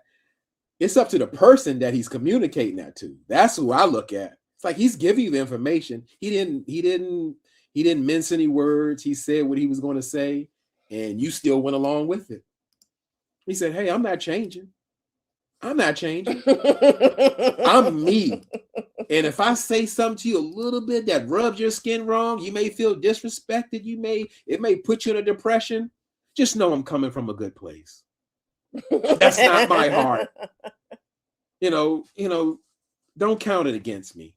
And if I get too crazy, I get to knocking stuff down and cursing and all that, just say, hey, reel me in. Hey, that's different. I just don't think that is like fair going into a committed relationship. I think it's ridiculous, but once you tell a person who you are and what you need and what you do, believe them. That's it. So did I miss all that? I think good God Almighty. But you know what? Back. No, but they wasn't loaded. Oh, okay. Yeah, I'm like wow. It just happened because I was like, no, we're not getting any more comments. Oh, okay. So what's going wow. on? Yeah, we got to have the comments. Listen, forget the review. Let's get to the comments. Okay. So remember Vince's complex. So this was the last one. Did we read that one? I think so. Yeah. Let's read it. Vince's complex. It seems like people either love him or hate him. Because I commented and I was like, yeah, Lauren's I like friends him. like him. There must be something about him we don't see. Yeah, I think it's a different style of people, but also I think what's refreshing about him that he is direct and honest. Yeah, that's what I like about him. I like that. Like I don't like that fake stuff. Oh yeah, you don't like that fake stuff. Go to the next. Okay. She was not trying to get to know him. Which one, Blondie? Who wasn't trying to get to know him? Oh, she's talking about Donna in Pastor. Pastor Darius. Yeah, she called him to the side to, hey, let me tell you about yourself. I think you're just because you're a model, you think you look better than everybody, and just because you're so beautiful doesn't mean you're a good person. Like, whoa, wow. You got to tell me all that. I didn't ask for that. Yeah, if you don't like me, just go that way. Skate with somebody else. I agree with D. Right here is when I kind of lost like respect for him. Like I think he's like a cool person because he keeps it real. But he did lose a lot of respect from me when he did do that. Because I was like, if that's how he's saying and talking about people like jokingly, like, how is he going to be when he get mad for real? Oh, yeah. Like, goodness gracious. Oh, yeah. Okay. To Go to Africa says, I like Vince because he's basically honest. He's abrasive and can be a butthole, but you know who you're dealing with. He was the most genuine person on the show. So To Go to Africa says she can deal with a butthole as long as he's a little honest. Because yes, so many people are disingenuous. So I kind of get that. I get it. She gets it. Auntie gets it. I don't even know what I'm talking about. To Go to Africa says Vince was the first guest on Lauren's podcast. They apparently are good frenemies. I'm not even going to say they're good frenemies because guess what? Lauren wanted to be with Vince. Let's put it plainly. She wasn't counting Vince out. It's just that Vince didn't choose her. Yeah, she wanted to be with everybody. She's like, yeah, hopefully we can meet the family soon. If Bello chose her, she would have went with Bello. You know, that's what I guess the people have a definition, not my definition, of a pick-me. Nick May says Vince is an ex-cop. Why not anymore is a good question. Exactly. Now he's a service technician. Right. Maybe that's what a cop is. Because Vince isn't Maybe old he's, enough to be retired unless he's on disability or somewhere. He retired in disability. So you yeah, just that never could be. know. We're retired. Mm-hmm. Yeah, Vince is retired, all right. Yes, please hit the like button, guys, if you are enjoying that like button, please, live. and thank you in advance. Yes, thank you, guys. Thank you for my amazing moderators. Jaguar, double standard. When Vince doesn't back down, he needs to adjust. But when Ashley says she's not cooking or cleaning, if she doesn't like what you say, she'll pop off or walk away. That part too. I don't call it a double standard. I call it what Darius moved, what he did. Once he hears you like, oh, that's how you acting, I'm gonna move over here to Ashante. That's how you do it. See, it's never about like say changing a person. That's where the submission comes in. They have to be willing to change and adjust. I don't know. Auntie even say he's playful and goofy. Good night, Auntie. Good night. Truth says mature, respectful, and constructive communication is the foundational for a healthy relationship. We're having church in here tonight. Amen. Honey. Yes. They say when two people come together, you could have church, honey. Yeah, that's real. that is probably the biggest component of a healthy relationship, communication. I forgot. I don't want to quote what this is a famous quote for the 3 C's. I forgot that fast. So I know it's communication, compromise. It might be compassion. Because that's the thing. So to put it out there for everybody who loves Vince, and I'm not trying to convince you, but when you're speaking truth without the compassion, that's cruelty. When you can just say whatever and you're not concerned where the other person feels. I mean, just like it's harsh. That's what I mean. The harshness in it. Not that you say I can't tell the truth because I'm not being compassionate. No, not that. So Shakura says, I believe Vince's unpleasant demeanor is a cover for his insecurities. It seems like he may have been bullied and rejected in the past, and now he's has grown defense as a result, as most cops. Hey, you said it, I didn't, but you could be on to something in real life. Yes, because you got to think, even though we're all looking at grown people, whether they're 20, 30, 40, 50, most people, what you're looking at is a makeup of their childhood and their environment. Even still, not that everything is sticking with them, but there are a lot of lasting things, what you see right in front of you. And I agree, yeah. Because I was bullied and rejected. And I guess that's why I don't take no crap now, and we are a reflection of, our life experiences, especially like when you get older, and hey, if that's the case, then cool. But if it's not going to allow him to have a successful relationship, then maybe he needs to go, get some counseling. You know what I mean? But maybe he doesn't know he does know he has issues. Oh, well, so he don't see it as an issue, but that's the problem. It's unfortunate. Okay. Let's go to Africa. Said that there is not a double standard in this situation. Nobody is defending bad behavior. And I agree with that, to go to Africa. That's right. Because that's what I said. The same way, once Darius heard what he needed to hear, he said, oh, okay, you're popping off. Let me go to somebody who ain't popping off. Because that's not my thing.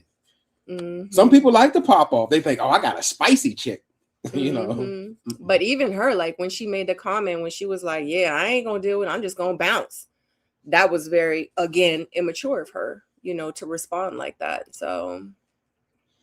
Okay. Yolanda says, I just think Lauren was trying to stay on the show. Agreed. That's what it came off, because she was just reaching and running and going all of the direction. Absolutely. And to me, she had no reason to stay.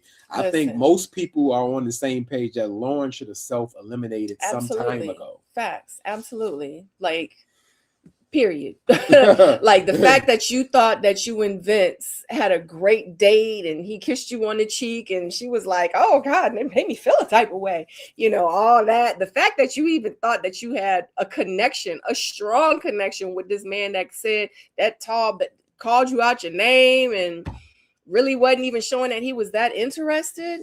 Yeah, had to have been. Like, we're not even gonna get into, we ain't even got here yet. You know what I'm saying? We ain't even got here yet. That's why a lot of times I try to save my comments for that scene. You know what I'm saying? But yeah, we're gonna get there. Yeah. Anyway, let's move forward. Okay. Tina King says, I was confused that Lauren said about it. Which one? Say about what? I'm not sure.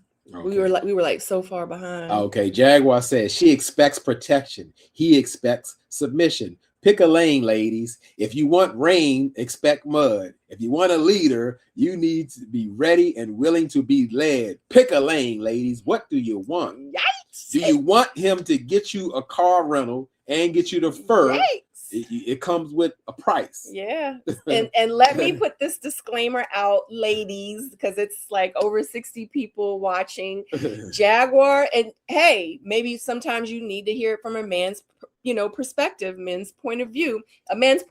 So Jaguar is a man, okay, guys? So Jaguar is not a female. So this is a man making the comment. So y'all can communicate back and forth if you have questions for Jaguar in the comment section. Yeah, that was a good way to do that. Yeah.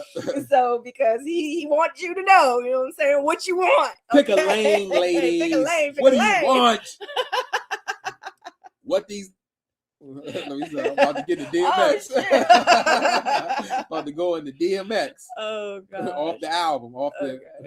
And that's what, just to let you know, that's what Jaguar's what is that thing called? I don't know. Icon. Yeah, DMX album. It's from the DMX album, so that's why he said that. What these? Let me stop. Okay. D says Vince's reaction to Donna's outfits are comical.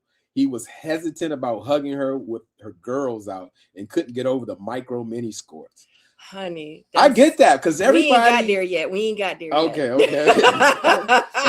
Let me get my pictures ready. All right, next scene, because now we're on Bello and Shantae and Bello's brother and Bello and Dominique and Lauren's meeting. So that's where we're at now. Okay. All right. So Bello's brother, his brother's meeting with his three connections: Ashante, Dominique, Lauren. But surprisingly, Bello has a private meeting with Ashante. I don't know if this was a planned separate meeting, but somehow, some way, they put Lauren and Dominique on the same meeting, which, did it on purpose. Yeah, that's what I'm thinking. Was it production doing that? Absolutely. Was it Ashante had to close the shop down? No, or something? I don't know. God. So what we say and what we do on the show is what we say and what we do. Now, production, and this, I was saying this earlier, production they tell us where to sit. So where we're sitting, and they might, they say, Sabrina, sit here. Jay sits here, such and such sits here. So they tell us where to sit. And they might say, you know what? Jay and Sabrina are over there talking, like, go interrupt. They might say that. What else they might say? I mean, for real, production, that's really, and if the scene is dry, I said this earlier, if the scene is dry, they might be like, ask him this, like, do something, because some people just aren't, I guess, good with cameras in front of them, and then they kind of get like stuck. So production does help with that. But other than that, they produce. Yeah. Go over there and talk to them. Interrupt that. Break that up. But that's about like as messy as it's gonna get. But yeah, them putting the scene with Dominique and Lauren, they just set the scene up. Like how they act is up to the people. You know what I'm saying? Okay. All right. Well, this is definitely something I wanted to talk about, because this is what I've been saying all along.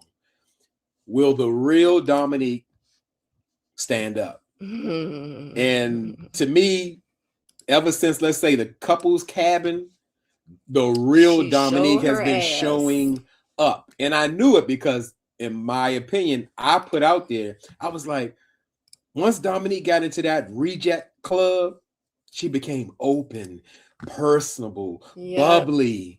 And like I said, it was almost like watching a professional. Because people's like, she is so poised and put together. And it felt like an acting job, but a very well acting job, and that's what it's showing now. So at this meeting of the brothers, Dominique is like, oh yeah, we're locked in, we go together, this my man, he's mine, you might have had him once, I got him all the time, that kind of situation. So yeah, the to me, this is, so I'm speaking for me, the meanness, the cattiness, the way she's been showing up against every time Lauren says something, even from the ladies' lounge.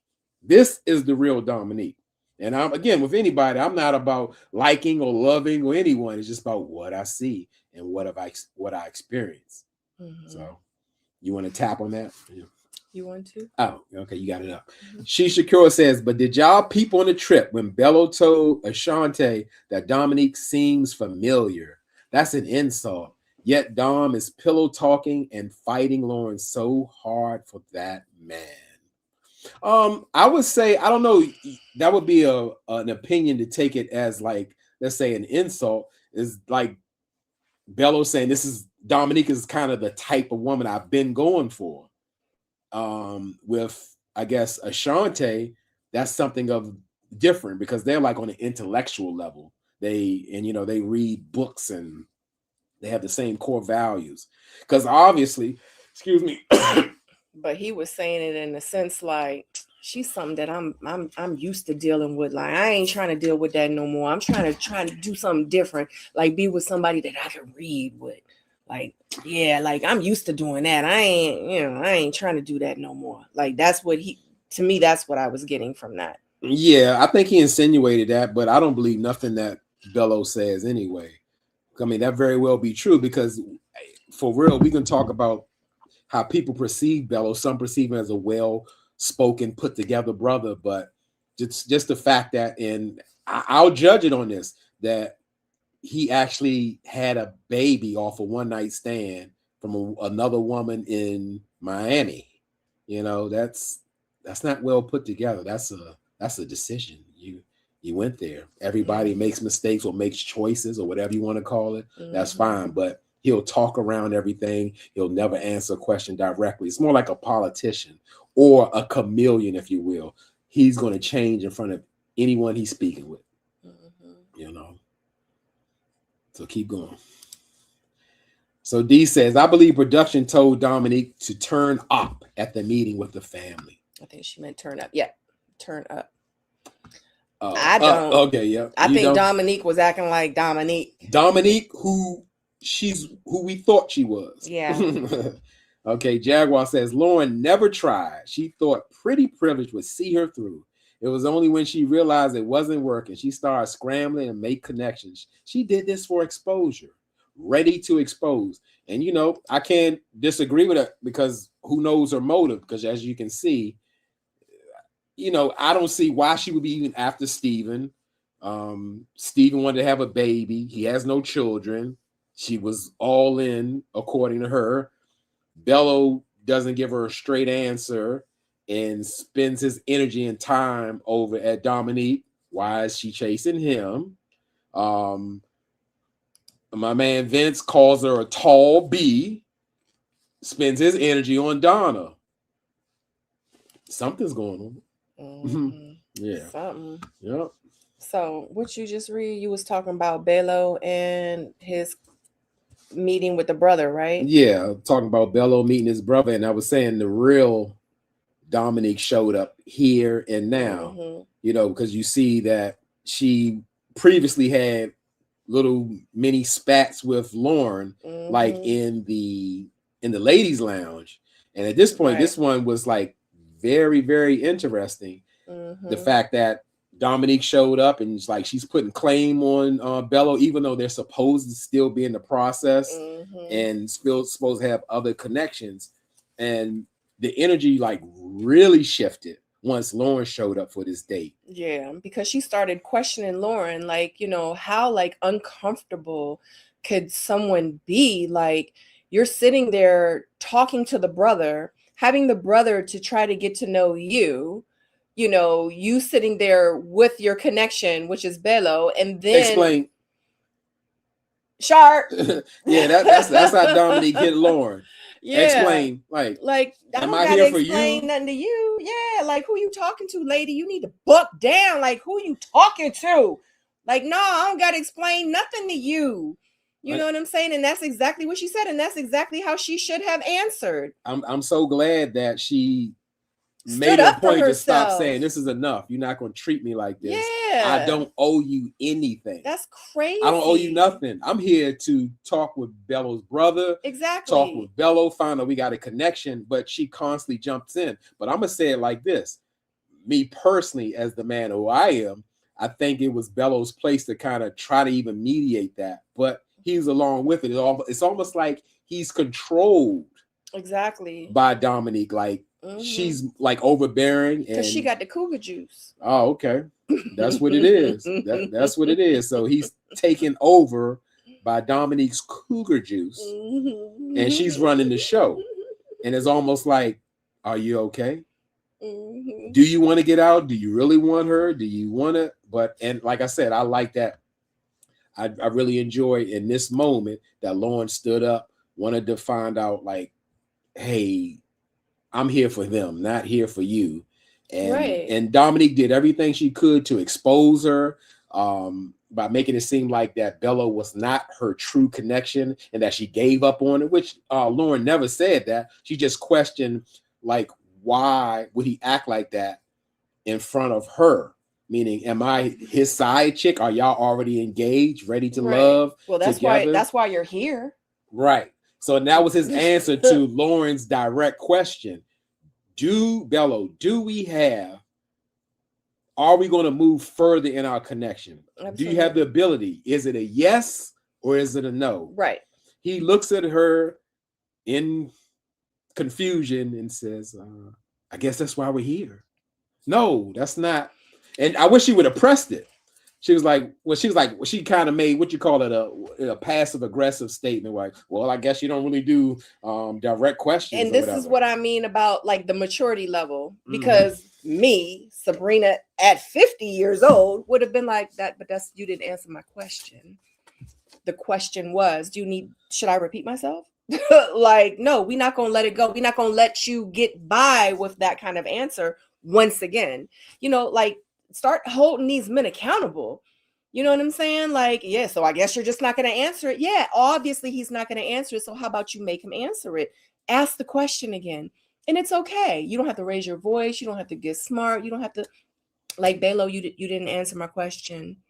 So Dominique wasn't having that. She didn't flip the table over. Absolutely. But guess what? That's Dominique. Dominique don't have nothing to do with Lauren and Bello and the brother and what they got going on. So if Dominique want to do jumping jacks, flip the table, cuss out, yell at Bello, point at Lauren, who cares? Dominique don't have nothing. What she do what she eat don't make me poop. Okay? That don't have nothing to do with me and the question that I have for Bello. Period.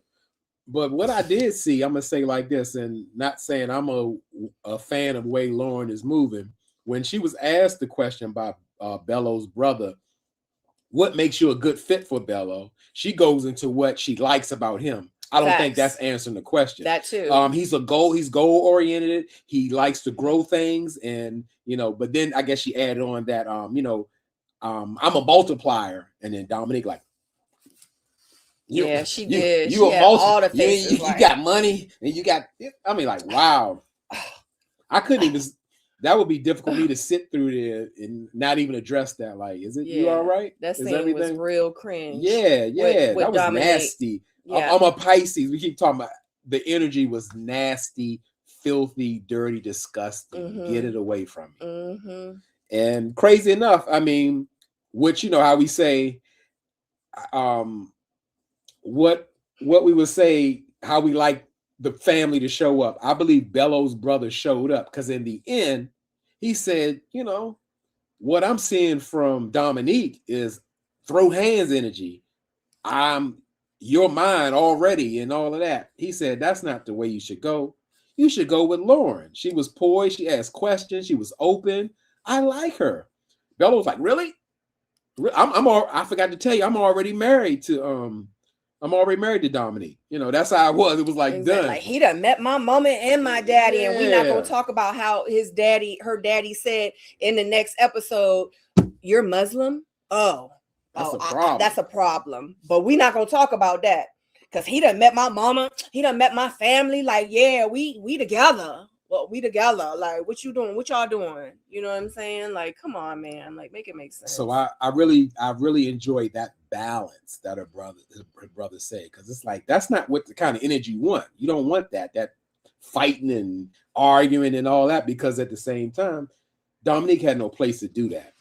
So yeah, let's hit a comment unless you got some. So DJ says Belo admitted that he was getting information from the ladies' lounge, which was supposed to stay in the ladies' lounge. The men are as bad as the women, gossipers. So I'm gonna say this, DJ, on my season, the men were worse than the women. Okay, they was both bad, but the men was just as bad as the women. So you're absolutely correct. Absolutely, I said it earlier. They be having group chats about the lounges. Well, it's crazy. Just to piggyback on that, in life, in real life, as a man, that is a misconception. Actually, men are the bigger gossipers. Yeah, I've heard that. Like, it's just certain men who choose to participate in that, and I'm definitely not one of them. But I've witnessed so much of men gossiping, especially things I don't even think they even had business talking about. Absolutely. But yeah, and they're very emotional creatures. Don't get it twisted when they be like, real men don't cry and all that. Men are very emotional, honey. Like, throw that out the window. They do. Yeah, because emotion just doesn't show up as crying. Emotion can be anger. You know, so yeah, whoever said that, yeah, we're all emotional. We all have nervous systems. We all, you know, yeah. So Miss Pretty Amazing says men get defensive and upset when you hold them accountable because so many women are willing to accept anything. I'm gonna say people in general, but definitely because a self-aware person normally doesn't like to be held accountable. Who's not self-aware? Let me correct that. Okay. D says Dominique's faces, snickers, and behavior, etc., was very immature. Yeah. Yes, and very off-putting. Yes. Oh, you're a multiplier? Why? Yes. Very terrible energy. Terrible energy. Anybody who, you know, we all have our opinions, but I'm going to say, anybody back that up, I look at you sideways. I'm going to just say it like that. I'm okay with that. I can honestly say that had Dom not made it to the, what you call it, to the bottom, the first episode where she made it. I call it the reject crew, even though it's not called that. Yeah. So say for instance, like if she wasn't on the bottom first episode, I honestly believe this whole edit of her would have been different. Like had she not made it, or had she just made it as just like a regular person on the show and wasn't put on the bottom like episode 1, we would have gotten a different Dom. I feel like the Dom we're getting now would have been the Dom we would have had all season. That's how I feel. Okay. Well, unless y'all got something else to say about that situation, let's move on to the next. But did we talk about Belo and Ashante? Did we? Okay. Oh no, we really didn't. You're right. I forgot about that because that was a separate date. Yeah. So Belo and Ashante have pretty much the same date. They really confirm and vibe what attracts them to each other, that they have like the same core values. They read the same book that only 3 people in the world read. You know, I don't know. That's the only 3 people that Bello know. You know, because she was like, we like the same literature. That's why we're connected. That's why we should be together. Yeah, it takes much more than that to be in a relationship. We gotta dig in. Are you okay with him having a 1-year-old in Miami, and how often will he go, and will you go with him, and will he bring the baby? Will he spend the night over his baby mama's house? You know, it's a whole lot to go into that because Ashante is a mother of a 10-year-old, so that's somebody being in a committed relationship. That is a concern that he's going to have to be moving around, or who knows how often he sees the new one-night baby. I don't know, but that is a factor. Yep, that should be a component because it also is a reflection of how you move, with no judgment, but judging a little bit. Sorry, not sorry. Yeah, we're gonna see how that plays out. I just don't understand. You know. We'll get into it, but a 1-year-old, you ready for this process? You ready to settle down? You ready to love? You know, like you got a whole lot going on. You want Dom to have a baby for you, a son. You just had a baby, so I guess the baby is a girl. I forgot about, the baby's a girl, and Dom at the age of 43 and a half, who has grown children, right, get ready to have another baby and start over. Right. But and she ain't even really trying to, right. She's not having it because she has previous complications of having a baby. Exactly. And especially with her age, you can't walk that away. So that's, it sounds like a lot of people are not aligned. And it sounds like that they playing in our face. Yeah, because they told you what they want and what they don't want, and it's totally opposite of what you want. Absolutely. So that doesn't really fly. Yeah. Okay, so now we can move on. So what we're gonna move on to is the comments. Oh, okay. Comment. Yeah, okay. I got the rolling, and I love the comments. Let's go to the comments when we move on. We got the men to get defensive. I think that was pressure. To go to Africa says, I think most of the crash outs were at the filming was after filming was completed. I wouldn't be surprised if there's a massive one at the reunion. Okay, she's talking to Jaguar. Okay. Good Girl says, some men like crazy women. Bello seems he likes that, and that's how I took it. Like, he's used to whoever Dominique is, and I didn't take it as an insult. Whoever he's like, this is I just usually my type. I want that woman, like, after we go on the first date, you better not look at another woman and forget that Miami baby, or whatever. And if you go to Miami, I'm going with you to see the baby, and I think that Dom is a good look for him. When they was on the trip, he drove her car. He was driving. She was in the passenger seat. He was driving her BMW, whatever car that was. X4. So when they were leaving, he was putting her bags in the car. He put her in the passenger seat, and he was getting in the driver's seat. He was driving her car. I don't know what kind of car this man have. I'm not saying he don't have a nice car. All I'm saying is I just feel like he likes what Dom, I feel like, can bring him. I think that she's a good bracelet for him. I feel like that in his head, she's a good look for him. Okay. I don't think that he's absolutely taking her serious. I think that, this process for him to look how he wants to look, in my opinion, to make it to the end, he wants to have it with Dominique. Is he going to be serious with Dominique at the end, after, in real life? I don't think so. I think for the show, she's definitely a good look, and that's the look that he's trying to pick. And that's why he don't have a problem with getting rid of Lauren. He don't have a problem with stringing women along or whatever and telling them one thing and doing another, because he's just trying to make it to the end. He's trying to make it to the end with Dom. He's trying to be cordial with Dom.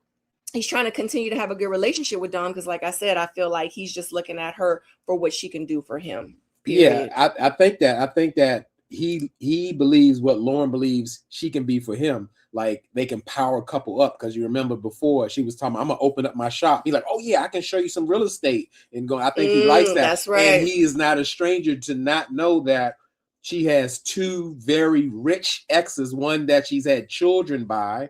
She was married, I believe, to two of them.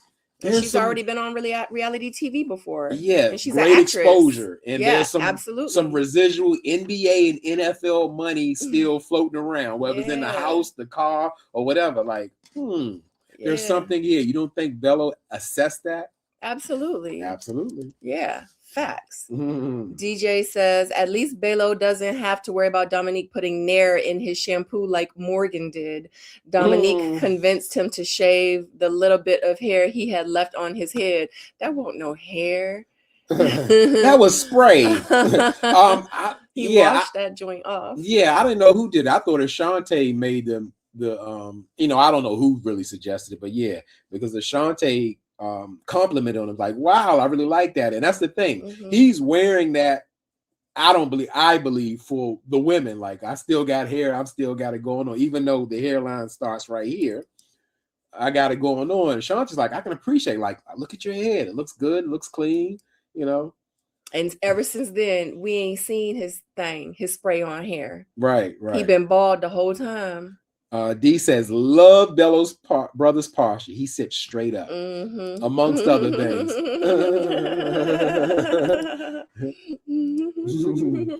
She Shakira says, sad to say, but Dom chose a man before he chooses her, which is always a no-no. And I get that, but we can go deep into it. This is my opinion. I believe in the end that a woman chooses a man, because that's what the part of like, what's the normal makeup of what you're talking about? The man is pursuing the woman, putting the bid out, putting the claim out. But in the end, he can't be with that woman until she says, But right, so I guess you're essentially saying the same thing, because you said before, because yes, the man has to choose, the woman makes the final selection. Yes, you can be my man. Oh yeah, Danielle just repeated what you said about starting the space. Yep. Yeah, he looks at her as an opportunity. And guess what? If she's giving up the cookies, then hey, it's a bonus on top of it. And making oxtail.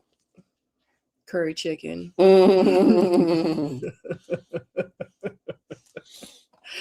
All right, we all caught up. Yeah, let's go to the next scene. We already been on for. All right, let's go to Vince. You know, because he's finalizing his relationship contract, because in real life, his brother said, "Hey, Lauren ain't the one. She's too combative.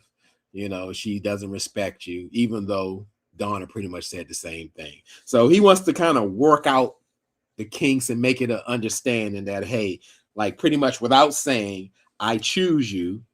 He just wants to get it understood. And this is where, again, it's not a like or hate or thing. It's just the fact that in this sense, Vince was being himself, being honest. I mean, he sat there with a calm voice and told her, say like, hey, you know what? I'm not romantic. I'm not romantic at all. Sometimes I'm going to speak harsh, but that's just me. But what I need you to know is that you just got to know that I want the best for you. I want things for you. So now if I get too crazy, if I may break your new Apple computer out of anger, just let me know. I'm gonna pay for it and we're gonna move forward. But that's just me. Facts. And then Donna says, well, what can I do to make things better? Listen. He says, you just gotta know my heart. Even though I only met you 4 weeks ago. So I haven't proven anything, but I told you to your face, you're not going to get any flowers, even though you like them. I'm going to talk crazy to you when I feel like it, because it's me. And if it get too crazy, just say, hey, that's enough. Please, no more. So, bam, that was the thing. And not only that, Donna closed the deal coming out the house with no pants on. Looked like she had underwear on. That's what I saw, which it looked crazy to me. And yes, Vince does look nervous, because especially, let's say, older men, it just wouldn't be normal to say, wow, you don't have any clothes on. I'm shocked. So that's my natural response. Like, wow, we're in public and everything is out. He even said, don't get shy now. Let the ducks get a show. Yeah, you know, they want to see too. And that was his way of pretty much being like, your ass is out and I don't appreciate it in man's language. Am I wrong? Yeah. He was being sarcastic. You know, you giving everybody here a show. Give the ducks a show. The ducks want to see some ass too. Listen. That's what he was saying. So listen. Absolutely. But as long as she got on board with the mental abuse that's coming your way for certain, I told you, that's the terms of the agreement. If you good with that, what's the problem? Just like America say, Vince is honest. And that's the thing. It was nothing was wrong with Vince said. He was very honest, straightforward. It's just Donna followed up with, how can I be better and do better for you? She accepted those terms. Don't look for no flowers. Don't look for no romance. Don't look for no loving gestures. When I talk to you, as in short, I'm a service technician. Quick Texas. Okay. So that's what she signed up for right then and there. So we here to seal the deal. I'm sorry, y'all. No, that was good. I like it. You ain't feel me go. that was a good. I liked it. That was perfect. That was great ad libs, because that's how it was hitting with me. I'm like, Can you believe he's saying this? Listen. No comment. We can go to the next scene. You said it all. Oh yeah. He told her everything she needed to know. And what to expect. She was like, "Oh, okay. That's it." I'm like, what? Are you serious? Oh, you want to go to the comments? Okay, let's go. Sad to say, but she's a man. They all started. I remember when Bello and Dawn had a conversation. We already did those. I think Dominique. She's a beautiful woman. She's a good personality, but Bello definitely does see money opportunities. Donna knows she got some legs. Truth says, "Oh, you go ahead." Okay, no, go ahead. No, you got. Truth and Love says, per Vincent Donna, when people tell you who they are, believe them.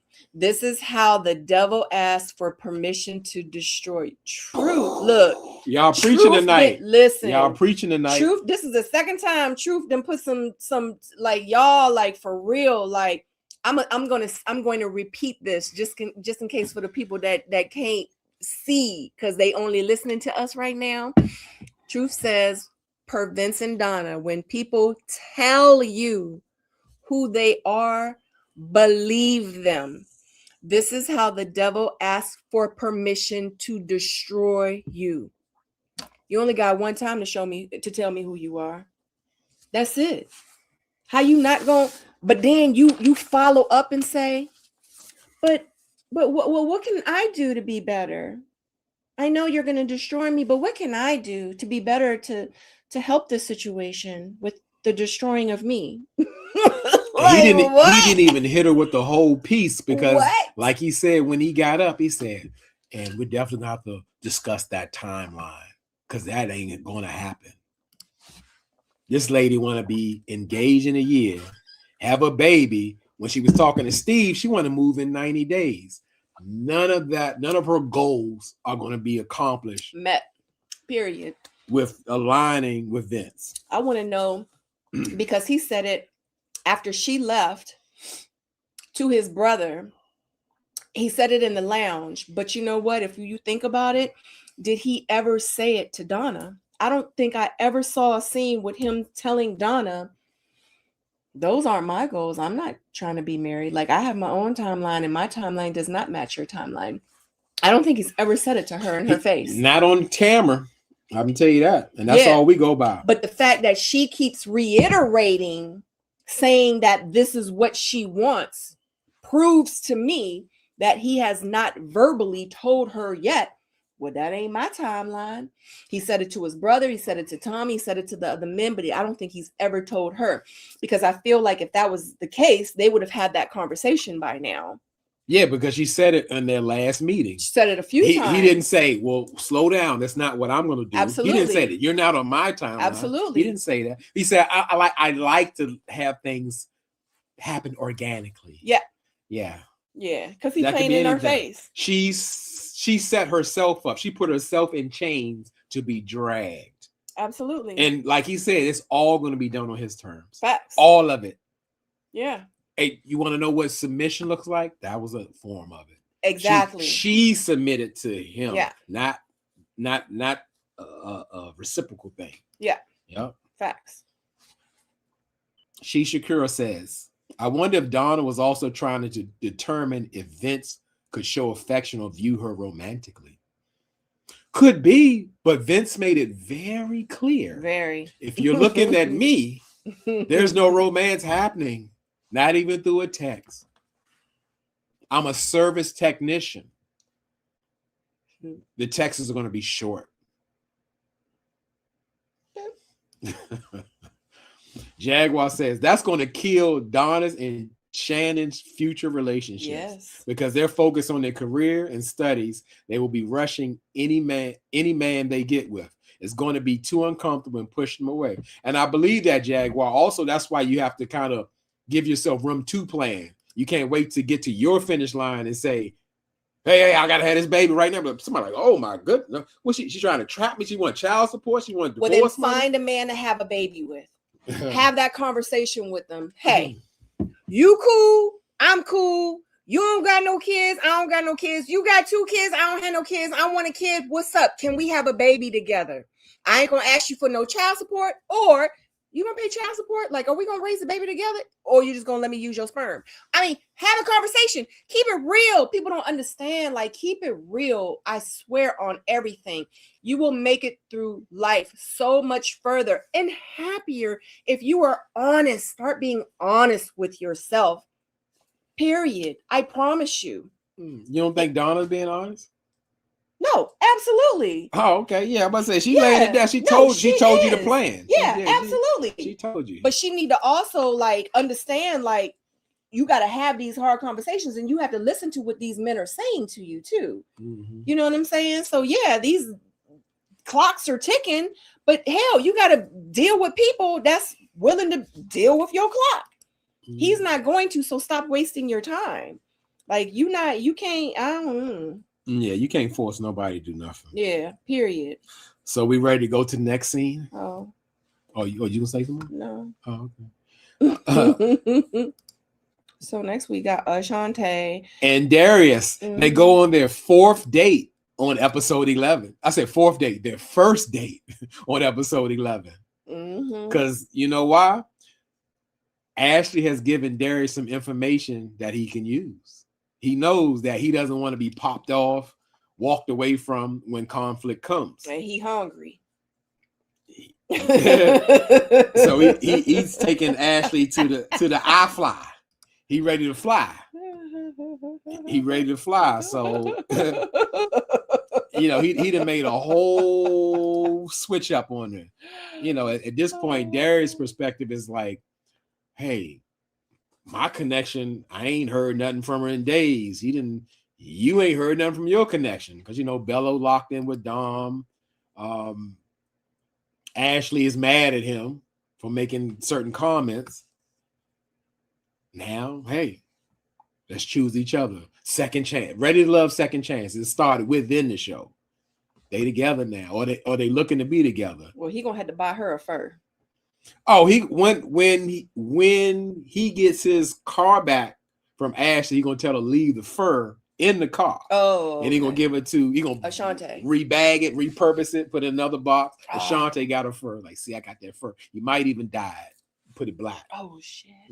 Put it black. Ain't he got? Oh, that's right, because it was white. Right, it was white. Yeah, he put the black fur on her. Like, see, like don't wear it yet. And you let it got to air out for a day, because it's that muskrat. That muskrat. I gotta start you out with the muskrat fur first. No, that's the gorilla. That's the silverback from Africa. That might be two gorillas. That thing's so big with the curls on. That's the gorilla. Like they probably got an arrest warrant for him right now. U.S. Customs. Yeah, listen. That's what I'm ready for the reunion. We're gonna find out, is he in custody with the feds? That's what I'm gonna find out. Listen, he said, your connection ain't called you. My connection ain't called me. How about we make a connection together and make it to the end? This is the reason why we couldn't have a connection, because our connections was in the way. Pimp. Our connections was in our way. They just didn't want us to connect. Let's connect. We're gonna make it happen. And then we ain't gonna talk about this scene when they kiss and he like, oh shit, now I got to reevaluate my situation because now we done made up. So what I'm gonna do? Right. Oh my God. Anyway. Okay. Anything you got anything else to say about these two? Nah, they just had a great time, a wonderful time, the best date Darius ever been on. Oh. It's the first time he didn't wear fur. He's being himself. Let me stop. The fur is himself. So yeah, you know, so he has a new love interest. I'm surprised they went to iFly too, because iFly is expensive. I'm surprised Ready to Love paid for it. Yeah, there's a cut down on the budget because they doing a whole bunch of group dates instead of individual dates. Because we haven't seen a whole bunch of individual one-on-one time for real. Yeah. Okay. All right, we're gonna go to the comments. There's a couple. Got a comment. Let's go to the comments. That's the best part for me. To Go to Africa says, it's insane that she is considered to be a top connection, and they're going on their first date on the last episode before they make the final decision. Yes, it's insanity. I have to agree with you to go to Africa. It's almost like they're forcing these connections. Yeah. It is insane. So Yeah. now they're locked in and they're going to choose each other because their connections didn't choose them. What are we doing? Listen. It's insanity. D says Darius has a new style of do-rag in various colors. That's because Darius has a do-rag line. Does he really? No, but he should. Because she's right. He had a black one, a yellow one, a white one. You know, ever since Bello started, he cut the stuff off his head, the little shrub he had on his head. He cut that off. Okay. Jaguar says, don't make that joke, J-Dub, because he might really be actually heading to the big house, but not for the fur, though. Okay. Well, the thing is, you know, whatever he's doing, it always comes to the light. But, you know, if they do an investigation on fur, they're going to know that none of them are authentic. So he'd be all right. Hold on. What's going on? What's the big house? That's jail. He might be actually heading to, but not for the fur, though. Yeah, I don't know, you know. Oh, well. Yeah. We don't know. Yeah. Allegedly. Alleged. Yeah, I don't know about no backstory. Yeah. I was just telling me he had a genuine silverback. He told the people he had the silverback. And I know that's an endangered species. So, yeah, I don't know. So, we don't know about all the side stories and the back stories and the YouTube stories and the Facebook stories. We don't keep up with nothing like that. Goodness gracious. Well, we gonna hope and pray that everything work out for him. Truth and Love says that Shantae has been wearing her own furs on the last 2 episodes. I seen it too because it's cold outside, Donna. I think she might be creeping on the side with Darius. She got the fur connect. Listen, I think Darius probably gave her them Darius jackets. He like, wear this. She probably like, you got some extra furs because I want to wear it on screen. D says good advertise for iFly too. Shout out to iFly. If y'all want to go ahead and sponsor us, have us go there and vlog, we will. Shout out. This video was not sponsored by iFly. So yeah, I think we're done with that one. Crazy's exes. I don't know. She doesn't know. So we're gonna go to the final men's lounge. Bam. The big 3. Now this have been confirmed that this is the final men's lounge. We've already had the final ladies lounge, and Darius premiered the gorilla, the silverback gorilla. I don't even think people have laid eyes on this coat. The gorilla, straight from Africa, imported. You just can't get that. You just can't get that. Allegedly. Yeah, you just can't get that. So he got it. He got it. So they go into Tommy want to know, how did the dates go? And Bello says that his brother actually recommended Ashante and not Dominique. He didn't really touch Lauren, on that, but he did not say Lauren. Oh, he didn't? He did not say he said Lauren. Both of them. He did, but Bello did not mention it. Yeah. Oh, you talking about at the lounge? At the lounge. Oh, yeah, he did not mention. He left that part out because she attacked his character. Yes, and again, I question Bello's character. The fact that he lied. He's a liar. He believes that Lauren attacked his character by calling out a situation that she experienced. Yes, because we all saw it happen. He got very awkward. He got extremely awkward because Dominique was right there while they were talking. He looked like he was barely listening and was watching his words oh so carefully, but she attacked his character because I couldn't believe that he sat there and told that fib. Yeah. It made it seem like that Lauren was attacking him and coming for his character, and like he didn't even tell the whole story. He didn't even tell it right, like how it really happened. Yeah, because he actually said the date was great until Lauren showed up, and the brother had a total different experience. Absolutely. He said that the date was bad because of Dominique. You know, so again, I absolutely question Bello's character. at this point. That So really rubbed me the wrong and way. he just totally left He Lauren out made as a her look connection. bad in the lounge. Absolutely, and that was his intention, and that's exactly what he did. He didn't want to. I guess I don't know. He was protecting Dominique. He took it personally. I don't know what was going on. That wasn't right. But Darius said his family recommended Ashante, and I'll just put it out there. I'm really surprised that Ashante made it this far, because throughout this whole process, she's been kind of floating, and she's been having interactions that didn't show that, hey, we're going to be together. I didn't see it at all, not at all. So then, Vince says that Donna is his brother's recommendation. So we're not surprised about that. And we go to who they didn't like. And now it's time to, let's say, get on the bashing of Lauren. Vince said his brother said that Lauren comes off unsupportive and disrespectful. And I ain't like that. And Tommy came. Did she come like that? He's like, well, pretty much, yeah, like, because we get into it all the time. And then even, I don't know if you caught this part, Bello chimed in, unauthentic. Yeah, I like, heard him say that. I was like, wow. But like, you just said that y'all had a connection because she was there. Well, he didn't say that. He left that out. Yeah, but he said it there, though. Like, we saw it. So that's why when the lounge situation happens, it just makes him look like he's messed up.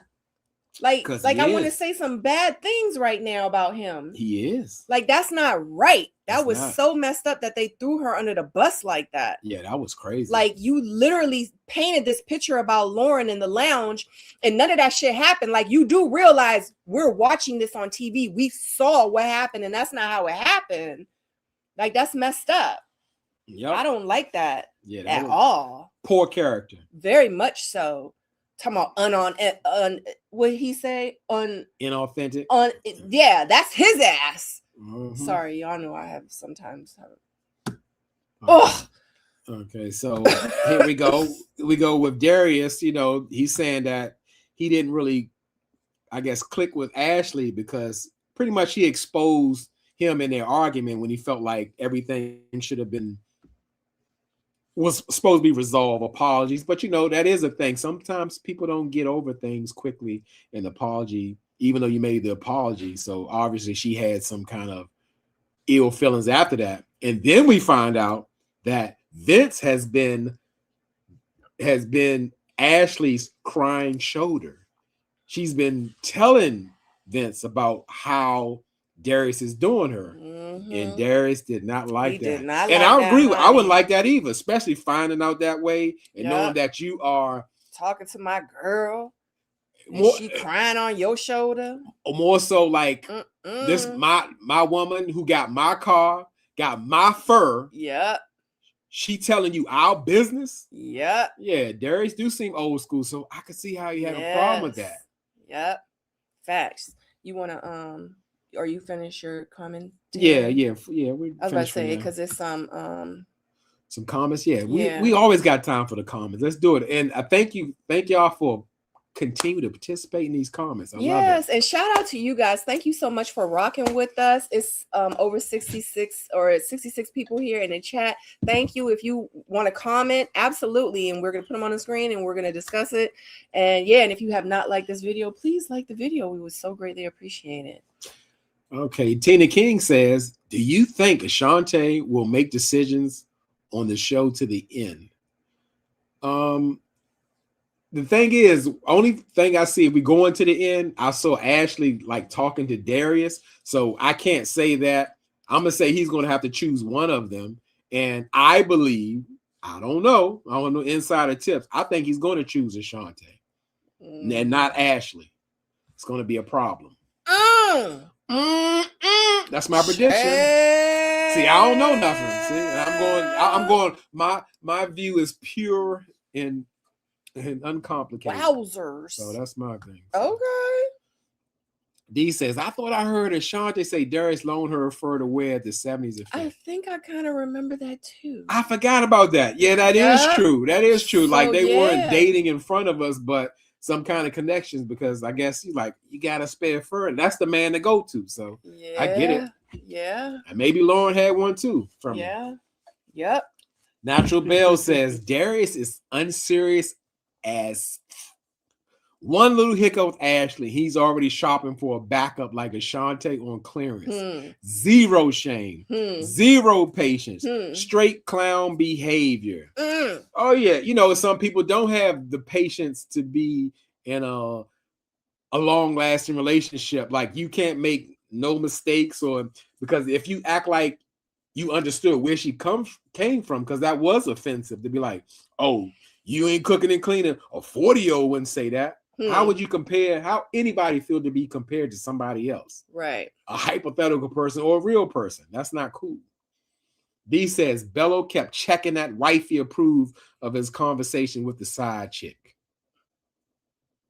Yeah, I don't know what that means if I'm not reading it right. Bello kept checking that wifey approved of his conversation with the side chick. Wifey approved. So that's Dominique. Oh, okay. Wow, my mind locked on Darius. Oh, yeah. I don't still understand. Yeah, you might have to go a little deeper, D. My mind ain't computing. Maybe we've been on here too long. D says Ashante probably wanted to self-eliminate, but wasn't allowed to. Is that a thing? Let me tell you something. Is that a thing? Let me tell you something. Okay, we got an insider. Can't nobody make you stay on that show. Now, you might sign a contract saying maybe their contract is different now, but can't nobody make you stay on that show, period. Can't nobody make you do anything. What if something happened? What if you got sick? What if they're going to make you stay on the show? I don't know. You want to leave, you could leave. Like, yeah, think about the other seasons when it didn't make sense. They self-eliminated. You know what I'm saying? Like, yeah, I'm going to self-eliminate. And because it made sense. Some people did it and it made sense. Yeah, Ashante should probably, but she wants to make it to the end. And that's exactly why her and Darius has a connection now. You know what I mean? She's floated all the way through. And hey, big ups to Ashante for making it to the end, period. What a job. Period. Ashante got a pass for floating and having a ton of connections, but Steven got booted for the same reasons. That part. Yeah, that is true. That is true. Because that part. Steve didn't play his well. And actually, he should have also included Donna in the process. Because Donna actually liked him. I think he could have kind of swayed her. Yep. But he don't want to have no baby. And he was so blown when he heard that she would be moving in his apartment in 90 days. He did not like that. Facts. But the difference between Ashante and Steven is the women expected more from Steven. He wasn't calling him, he wasn't giving him any time, he wasn't really like communicating with him as if he was interested in them. So they were kind of blown by that. And then Donna didn't get a succulent. Then, you know what I mean? That's a point. But it seemed like Ashante and Steve had a great connection. It appeared in the beginning. And then they were still in the mix. Remember, he met with her friends at the painting thing, and it's like they had little inside jokes and everything, and then it just disappeared. Yeah, that was like 2 episodes ago. Or let's say 2 or 3. I don't know. To me, it seemed like it wasn't real. Oh, okay. He wasn't real. Yeah, well, yeah. Okay. Their first date that they had, I was like, oh, that's a real connection. But after watching them more and more and more, I was like, they don't like each other. So listen, the reunion is going to be better than an entire season. I can't wait. Look, Shakur, listen, that's the last few seasons, and I hate to even say it, but because some of these last seasons, they've been kind of dry. Like, I'd be waiting for I think it was last season too. I'm gonna say last season was the worst reunion ever. Amen. Hallelujah. You heard it here first. That reunion was awful. It was rushed, pushed through. We didn't get no answers. It was choppy. Yeah. Yep. To Go to Africa says that has been Lauren's biggest complaint. Bello has been misleading everyone about their relationship, and they had not been showing her dates with him. I get it, but you have to also take into consideration that Lauren also said, like, we be having all these conversations off camera. We have this connection off camera. Like, what you be saying to me, she even said it to Steven. You know what I mean? So Oh yeah, she was Steven's secret. Like Yeah. he's spending 2 and 3 hours on the phone every day. She said that about Balo. And then when we come together, you act like you don't even know me. Yeah, she Good said God. about Balo, and that's why I guess she felt like, hey, I have a connection with Balo, because we talk on the phone for 2 hours and this and that, and that's why I guess she was invested. But she had to also, like, for real, like you got like, ladies, like, for real, like, he literally would. This man slept in the bed with Dom. Oh my God. This man kissed Dom in the mouth in front of you. Twice. Sharp. This man rode home with this woman. To and from. This man was like this the whole time.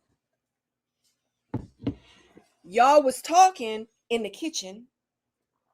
So if you want to ignore all the red flags, that's on you. That's on you. That's all I can say. Period. Point blank. I don't even want to talk about it. You have the information. You have the information. He gave you everything that you needed. So you shouldn't even been there meeting his brother. You should have self-eliminated. So it is what it is. I don't even remember what I was talking about, but what I said sounded good. Thank you for hosting us. It was a pleasure to hang out with you. Oh, thank you to Go to Africa. We always have a good time with you guys. Yeah, we always have a good time with you guys. We appreciate that. Yeah. D says, I'm hoping Ashley cryingly chooses herself at the bridge. And I believe she will. I believe that. I believe that's going to happen because she knows every piece of fiber of being, knowing that Darius is not the right man. Listen. That's not it. She know it ain't. Even with the cars and the furs and the jewelry and all that. Listen. She know. Listen. That's not it. And not only that, he's ready to put her to work, like his sister told him. Literally.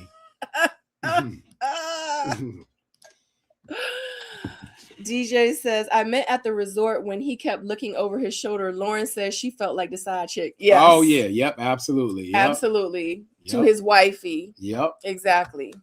Like, he trying to play the game. And he's trying to play the game. And what happened is his game, he didn't know how to play it when the women were together at the getaway. He didn't know how to play it when Lauren was there in front of Dominique. You know what I mean? So I just feel like that those two instances, that's why I like the fact that the show puts them together in those kind of situations, because it gives you, the other woman, the side chick, whatever, the other contestants, whatever you want to call them, like an open view of exactly how these men are going to act or treat you, or, you know, whatever. Like, it's up to you to use your discernment to say, you know what, he ain't really messing with me for real. Like, he did this, he did that. But then you said in the lounge, and that's one thing I do agree about Dominique. You said in the lounge, you know, Bello did this, he did that. Like, I was feeling like a side chick, you know, I don't really know. Yeah. So that's why Dominique called her out. Because in real life, she did say those things. Yeah, but she didn't say he's no longer a connection. You're absolutely right. It was nothing negative. She's saying this is how he made me feel while you're talking to you. Yep, yeah, absolutely. Nothing wrong with that. So Ashante is absolutely the wild card. She's connected to Darius and Balo because in real life, in order to stay to the end of this show, you have to have connections. Period. She's a survivor. She's a good gamer. Period. To Go to Africa says Ashante was waiting to pick up strays after her dog Cardi left, and he was not even a serious connection. Yeah. You're right. That's what I said. I feel like she's a game. She played it well. Absolutely. Kudos. And you don't get paid unless you on the episode. So yeah, you could have been on the show. You could have made it to the very, very end. But guess what? If you're not on that episode, if your face is not on that episode, you do not get you don't get no monies. So stop playing. DJ says, I feel poor Lauren will get it at the reunion. That mean girl seeming clique, Dom, Ina, and Shannon. I think in real life, Lauren can handle her own. She was worried about, let's say, the image, or didn't want to come off like combative. I think she'll be all right. She's 6 feet. You silly. She Shakur says, my point exactly. What more proof do you need? I guess we're talking about Lauren. Yeah, because Bello showed her many a times that he has chosen Dominique. Absolutely. And I thought she was going to really stand on it when she was like, are they sleeping in the same room? That should be a deal breaker. And that's what she said. But she was still pursuing. Right. It absolutely should have been a deal breaker. Why? Because he's made his choice. Yeah. They're kissing in front of everybody. Right. He's made his choice. Yeah, absolutely. Without saying, I made my choice. Okay. To go to Africa says, I agree with you. She just resents the way she's perceived. Truth says, Bello didn't like Lauren. He made time for Ashante. I believe that. I think the only person who believed that Bello liked her was Lauren. Lauren is the only one. Facts. Because Bello showed her time after time again, you are not the one. Yeah. But still, you know, when you go on a date with a man and he like, dang, I'm so glad we finally got to know each other. Golly, your hair looks good. Your beard looks good. Your outfit looks great. Like, wow, I'm so glad we finally got to like go on this date. Remember when they were on the boat? Yeah, that's because he gave her a necessity. Women need food, water, and compliments, and an occasional pair of shoes. Not me. That's from Chris Rock. That's his quote.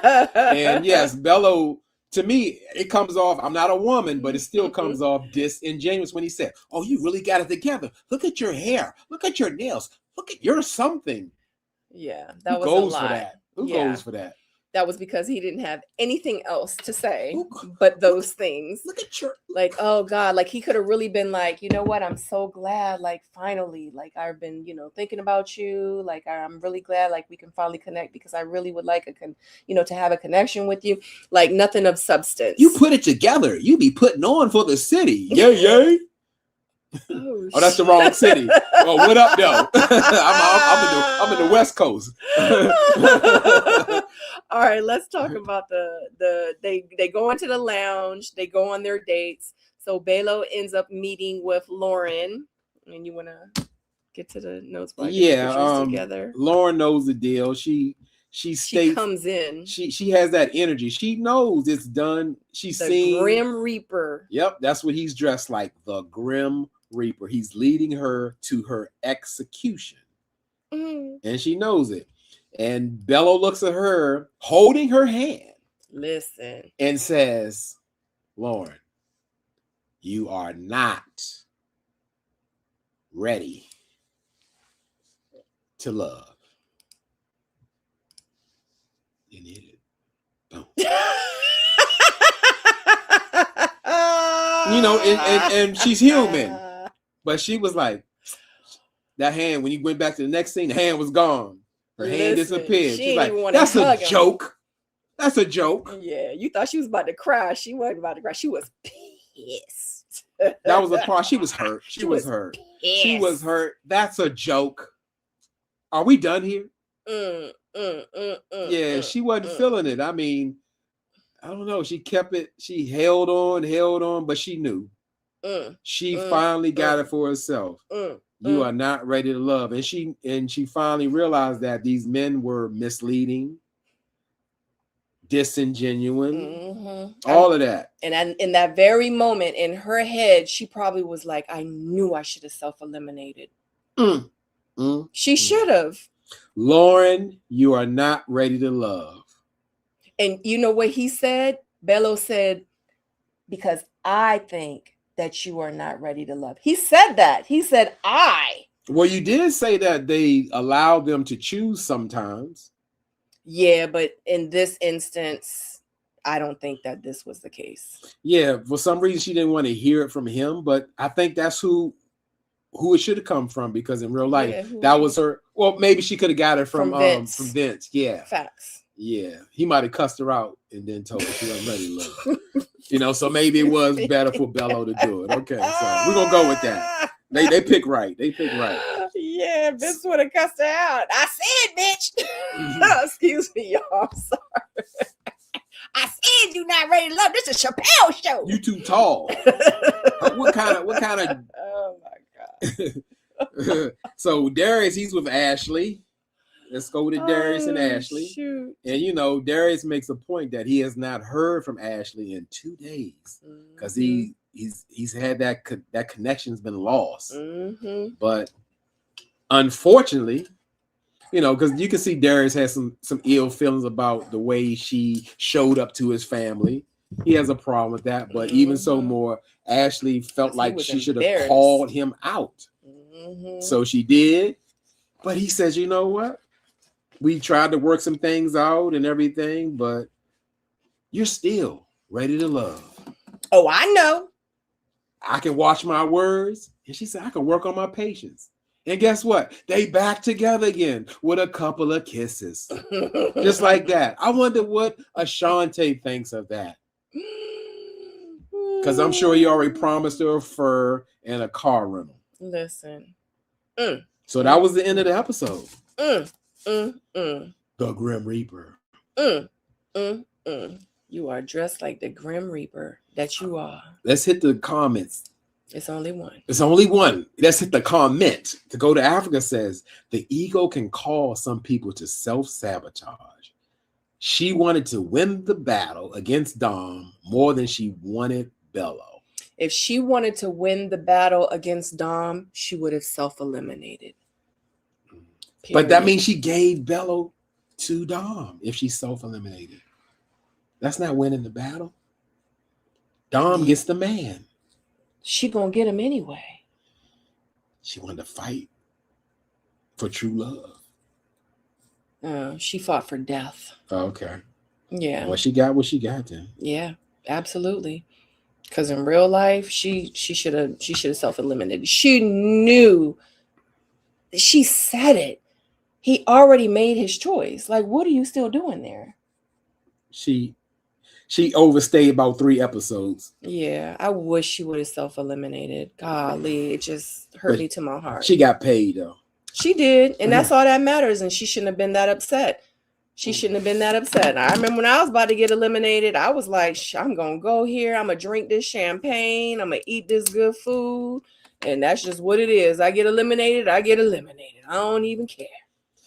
To Go to Africa says it would have been like surrendering to the enemy. You win. You win. The white flag. You yep. win. She would have won. She got the man, rolled off in the sunset. She gonna have his son and all that. So I agree. What we got? Shisha Cure says Sabrina's decision to walk away and prioritize herself during her season will always be remembered as one of the most iconic moments in the history of Ready to Love franchise. Thank you, Shisha Cure. I know. How did they have you on the show at the end, the recap? You're supposed to be one of the legends. One of the legends. Yeah. Ain't that something? But I appreciate that. Thank you so very much. Jaguar said she wanted the men to chase her. When that didn't happen, she didn't even have the sense to self-eliminate. As an adult, you need to know when to pull the ripcord. No self-awareness. Yeah. I can't disagree with you, Jaguar, but one of my famous sayings from an old wise man, it says, only you know when you've had enough. And she obviously didn't have enough. Because you can see anybody, this is a blanket statement with everybody, where blanket statement with everybody, where people go through things when you can see like, oh my God, why aren't they out there? Why are they still sitting in that toxicity? Exactly. But you don't realize it till after you get out of it and look back. And I'm sure she's watched the show like, damn, I should have eliminated episode 7. Yeah, so your light bulb got to go off. Because like you said, you broke it down, Jaguar. That's exactly everything you saying is true. That's what should have happened. But for whatever reason that was motivating her, she didn't have it in her. Facts. Yep. So yeah. So pretty much, if it ain't anything else, that's it. We're gonna see the next episode, which is gonna be the final I Choose You. Yeah. And that's gonna be very interesting. I choose you. Yep. And then that scene. Oh, and can we just talk about this? Wasn't it kind of odd when Dominique was like, because he met my mama and he met my daddy. So yeah, so like we already like almost married. No, that's what Lauren said. But anyway, but it was like she was trying to throw in Lauren's face that Belo had met her parents. But then in the scene, when they showed Belo meeting her parents, her dad, he was like, so you Muslim, right? You can remove that. I'm gonna say a point before you let it go. You keep going if you still talking. You want to keep that up there? Mm-hmm. Oh, okay. So her father was like, so you Muslim, right? He's like, yeah, I got a problem with that. So I just thought that was kind of like weird how she was trying to throw in Lauren's face, like, that it was like a good thing, like, or like, I'm trying to throw it in your face, like, like, yeah, we tied into this. And then, to see on the next episode, like her dad is like really not feeling him in his religion. Well, what, like, to go to Africa mentioned, like, this was war. Like, even if they really either one don't want Belo, they just like, I can't let you have him more peacefully, because that's why Dominique met Lauren with so much fight and nastiness, even though it seems like that's her natural state, but she had to be nasty to kind of push her away from Belo. That's what it was about. So to say, oh yeah, my family loves him, even though your father don't know nothing about him, because he was like, oh, you Muslim? That's a problem. We ain't with that. We Christians over here. So, and I just wanted to point out just a corny thing that people do on TV. Belo is intentionally showing the red bottom of his tennis shoe to let you know that he has on real estate Louis Vuittons. He's doing that on purpose. When you see people do that on TV, they are doing it on purpose. When they kick their feet to the side and all of that, he wants to say, "Guess what? I'm down with the red bottom." So let's see. Did we get here? Okay, we got that one. I got that one. Okay. Truth and Love says, Sabrina, let them know there's another option to consider. It's a whole lot of other options to consider. It really, truly is, I promise. But you got to lead with your heart. You got to lead with, the answer that's the best decision for you. And I promise you, you'll never choose wrong. But you got to love yourself first in the process. Natural Bell says, Sabrina, no one can hold a candle to you. Remove this picture. Okay, you do it. I don't know where I'm going. That's the only picture I see. Okay. No one can hold a candle to you. You are still the most beautiful and realest cast member ever to appear on Ready Love. Amen. Hallelujah. Thank you, Natural Bell. You are speaking the truth. I see it every day. Do you want to just, I know a little fun fact. When I see this woman, I wake up to her. When I see her face walking to me like I'm at the bridge or something, I'm like, this is my wife. And we've been married over a year. This is my wife? Are you kidding me? Did I win a contest or something? Did I hit the lot? When I said it before, over some time ago, I won the lottery. She's even better than you think she is. Amen. Thank you. Amen. Oh Hallelujah. my goodness. God is good. I'm telling you. Jaguar says, like I said. That's so nice. I think at the reunion, when Tommy asked why Dom and Bella aren't together, it will be because of children and religion. You said it. I believe that because I don't think they're going to make it at all. Yes, the man was very demanding. I need a son. I just had a daughter less than a year ago. Absolutely. I need a son. Yep. D says Dom was just trying to stab Lauren and twist the knife. Oh yeah, she had every intention of hurting her, preventing her, just trying to make her feel bad. It was war. But Lauren handled herself well. I can say that. She definitely handled herself well. Like, she didn't get smart. She didn't get an attitude, or, when she was asking Lauren questions, Lauren was like, I don't have to answer to you. Yeah, like, she don't. Who are you? Yeah, right. Who are you? What are you talking about? It's pretty amazing says, Ayanna Van Zandt often teaches that you date based on your level of self-esteem. And what you accept in relationship is a direct reflection of how you see and value yourself. Dr. Van Zandt is absolutely correct. Yep. Yes, when you feel like you deserve the best, Absolutely. you get the best. You project that I am important. I am someone. I am a Facts. person of value. People will see that. Not that they share the same thing, but they see that you value yourself. You respect yourself. And that's when you will attract better treatment. Mm-hmm. Absolutely. And you won't accept certain things in your life. Absolutely. You can't control anybody. Absolutely. It's like, hey, that's what you doing over there. That ain't for me. Or you can't do that over here. Right. And you got to be strong enough to just walk away and know that there's something better out there. And guess what? If it isn't anything better, and if it doesn't find me or I don't find it, then I'll be okay just being by myself, because I was absolutely fine with spending the rest of my life by myself, happy, because I refuse to be in a relationship and be miserable when I know I can be by myself and be so amazingly happy, okay, and content. Would I get lonely? Absolutely. But hey, I refuse to be in a miserable relationship. You could do bad by yourself. Damn sure not going to be miserable with somebody next to me. Hell to the no. I deserve so much more. Hell no.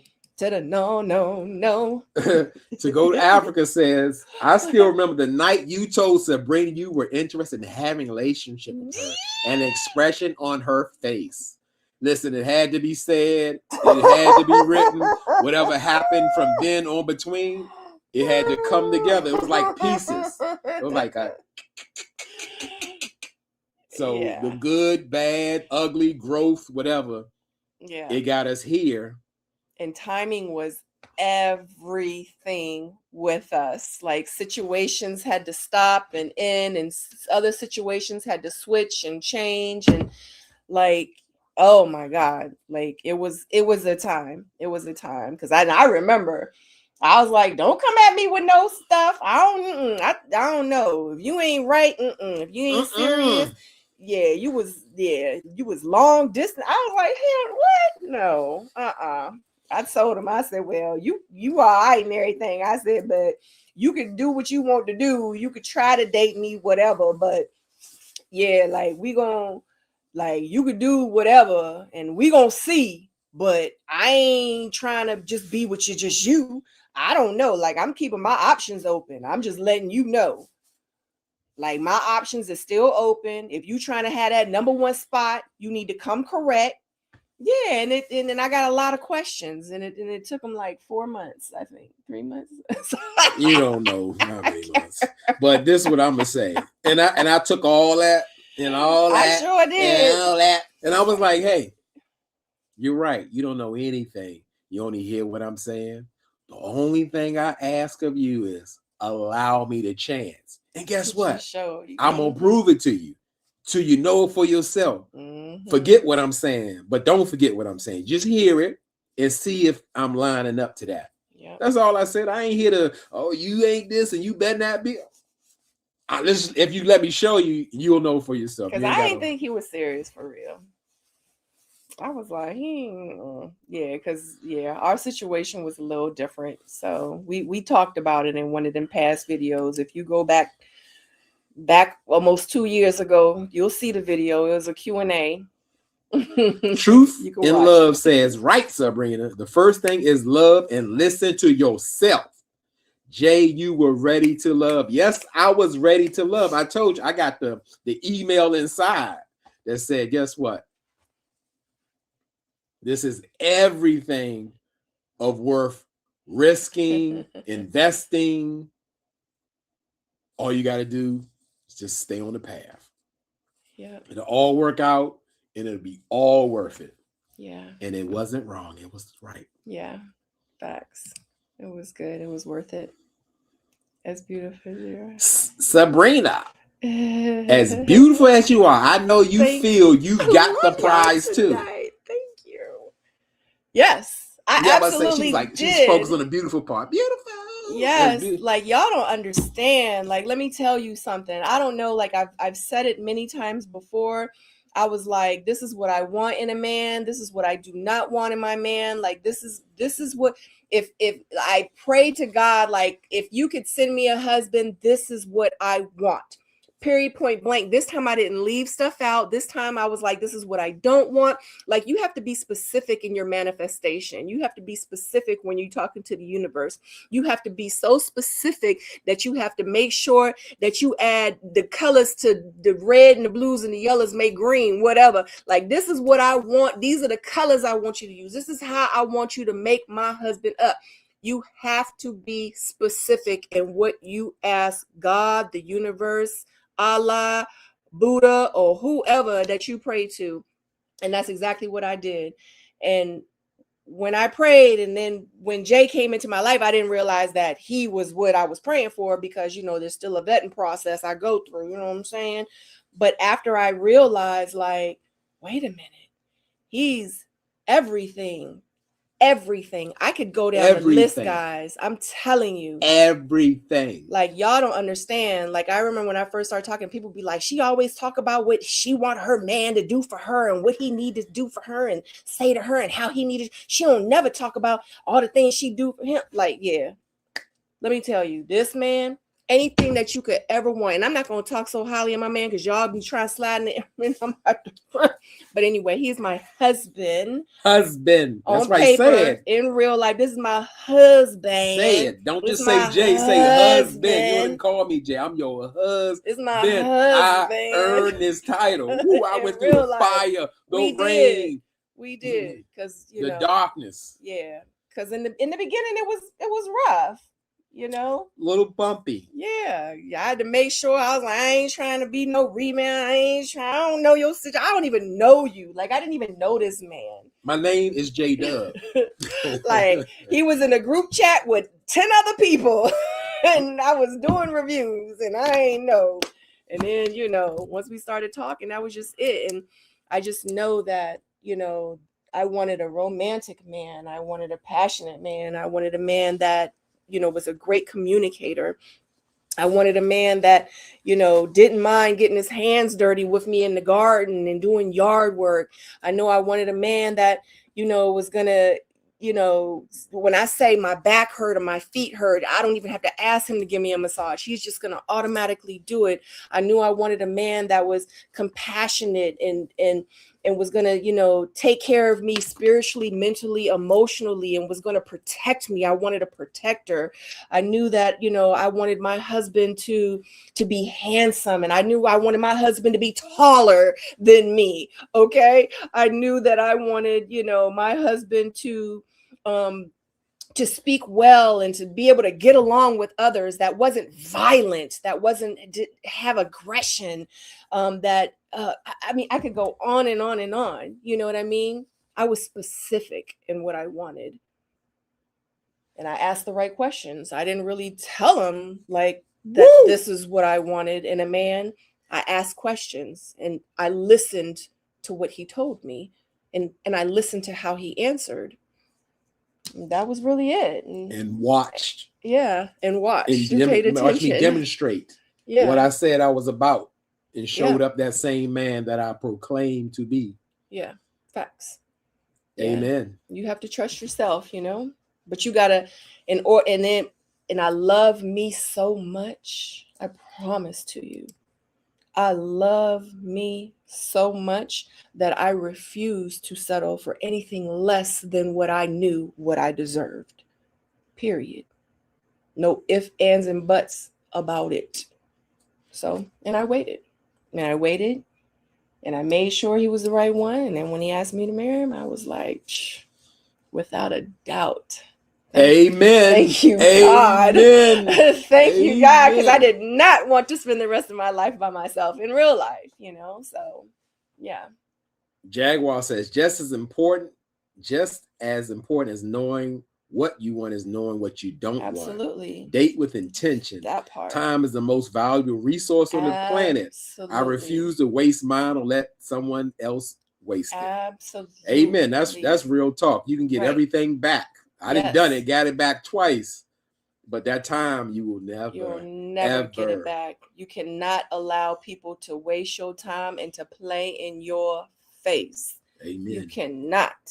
Yeah, you don't have it to do. None of us do. Why didn't you think he was serious, Sabrina? Well, and I know you know Miss Pretty Amazing. You were like, she was the catapult. Yeah, you were the reason why this is even like really.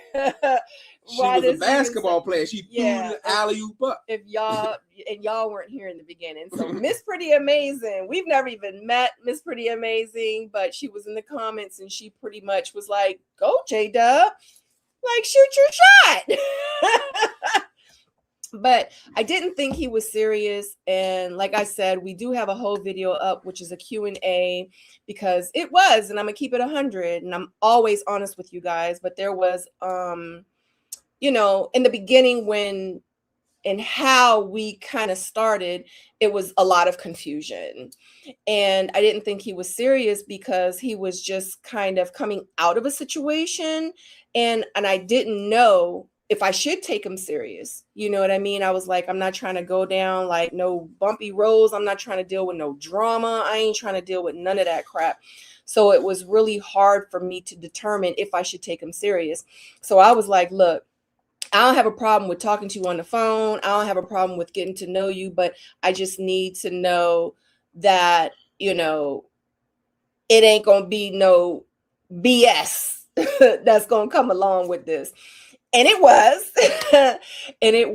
BS that came along with it. And I, really had to sit and think if I should kind of remove the noise and remove all the drama and everything else. I had to get off of social media and I really had to pray about it. And I was like, if I'm going to take it serious, then I have to forget about everything that happened. I have to not think about the past. I have to not think about this and that and whatever else.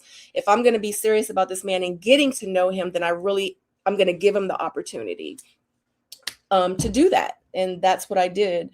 So that's why I didn't take him serious at first, but I'm glad that, I quieted the noise and I believed in my heart and I listened to my brain and, and made the decision that I made. It was the best decision I ever made. And I would do it 100 million times over again. All right. Great. That was a lot. Sorry. No, that was good. Thank you. Was good. Okay. Tina says, Sabrina, you are a beautiful woman. You are strong, health, and stay warm. Yes. Thank you. I love this love, guys. Yes. I love it. Please. I appreciate it. Love on me. Yes, love to go to Africa. He's all that, and he's tall too. Yeah, they think everybody thought I was short. I was 5'3". Listen, because I'm 5'10". Mm-hmm. I'm a tall woman. I'm not trying to be like, you're so cute. No, I was like, no, I want a tall man. I want a manly man. I remember when I was before you and I started dating, people would be like, when I talk about what kind of man I want, I'm like, I want a tall man.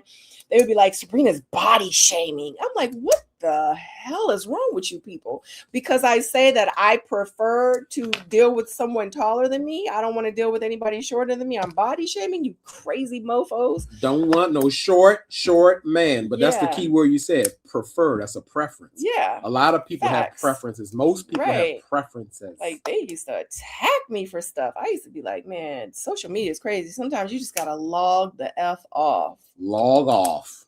D says, when I see your video, J-Dub seems to get along with your daughter too. That's important too. Yeah, he's definitely a great father figure. Absolutely. If I didn't think that he would be, because I asked these questions and I definitely paid attention, and it took some time for him to even come around my daughter. Honestly, because I'm just not gonna have my daughter just around, and she's at the age where she like knows what's going on. She's not like a little baby, so she knows.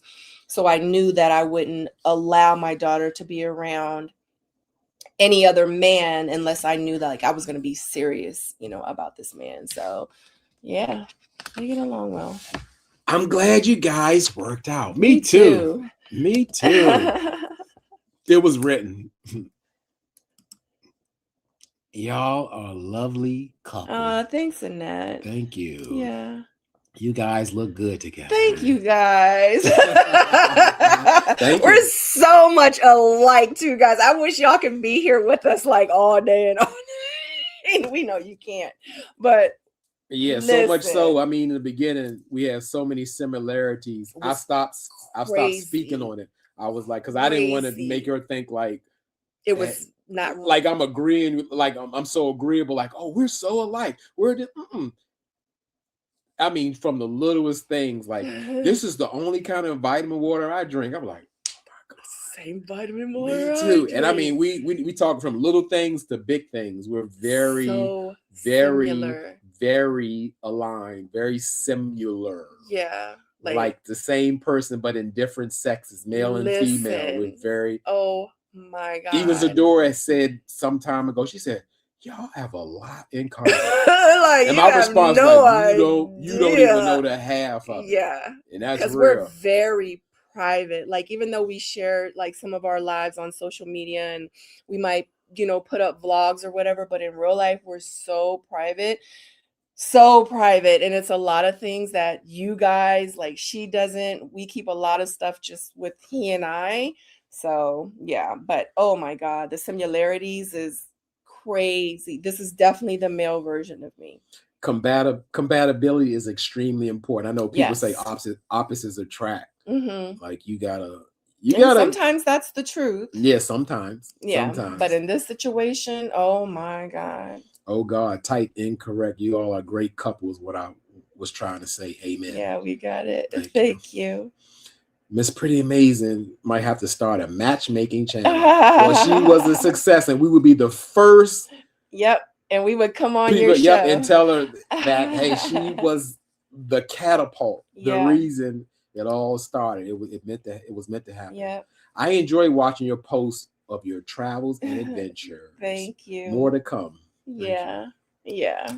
We're trying to be more consistent, guys. Stacy says compatibility is awesome. Are you astrology chart similar? I'm gonna say this, Stacy. From what I heard, we are not. But what I would say is we really balance each other out. Meaning, like what each other doesn't have, we complement the others, like a strength. One weakness, one strength, and that's on both ways. So. Yeah. So when people say that, oh, Pisces and Leo don't get along or they're just good friends, like, no. Yes, because we're best friends. Yeah. We're best friends. But however, yes, our compatibility is crazy because I know I'm not so much in the charts where I don't know, like a sun, moon, rising and Leo fire. I don't know none of that. I know the basics and I do believe in the zodiacs. Yep. Yeah, because I'm a Leo, so she's a Leo. I'm definitely like a fire sign. So Miss Pretty Amazing. I need to hook myself up first. Yeah.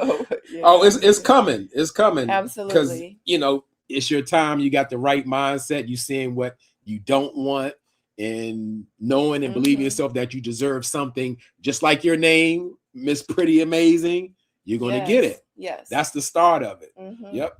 And people needing to realize, like, the main thing, is knowing what you do want. But I promise you, half the battle is admitting to yourself what you do not want in a partner. And not bending. Not bending with some things can't be compromised. Yeah. Facts. Love that for you too. Thank you, Stacy.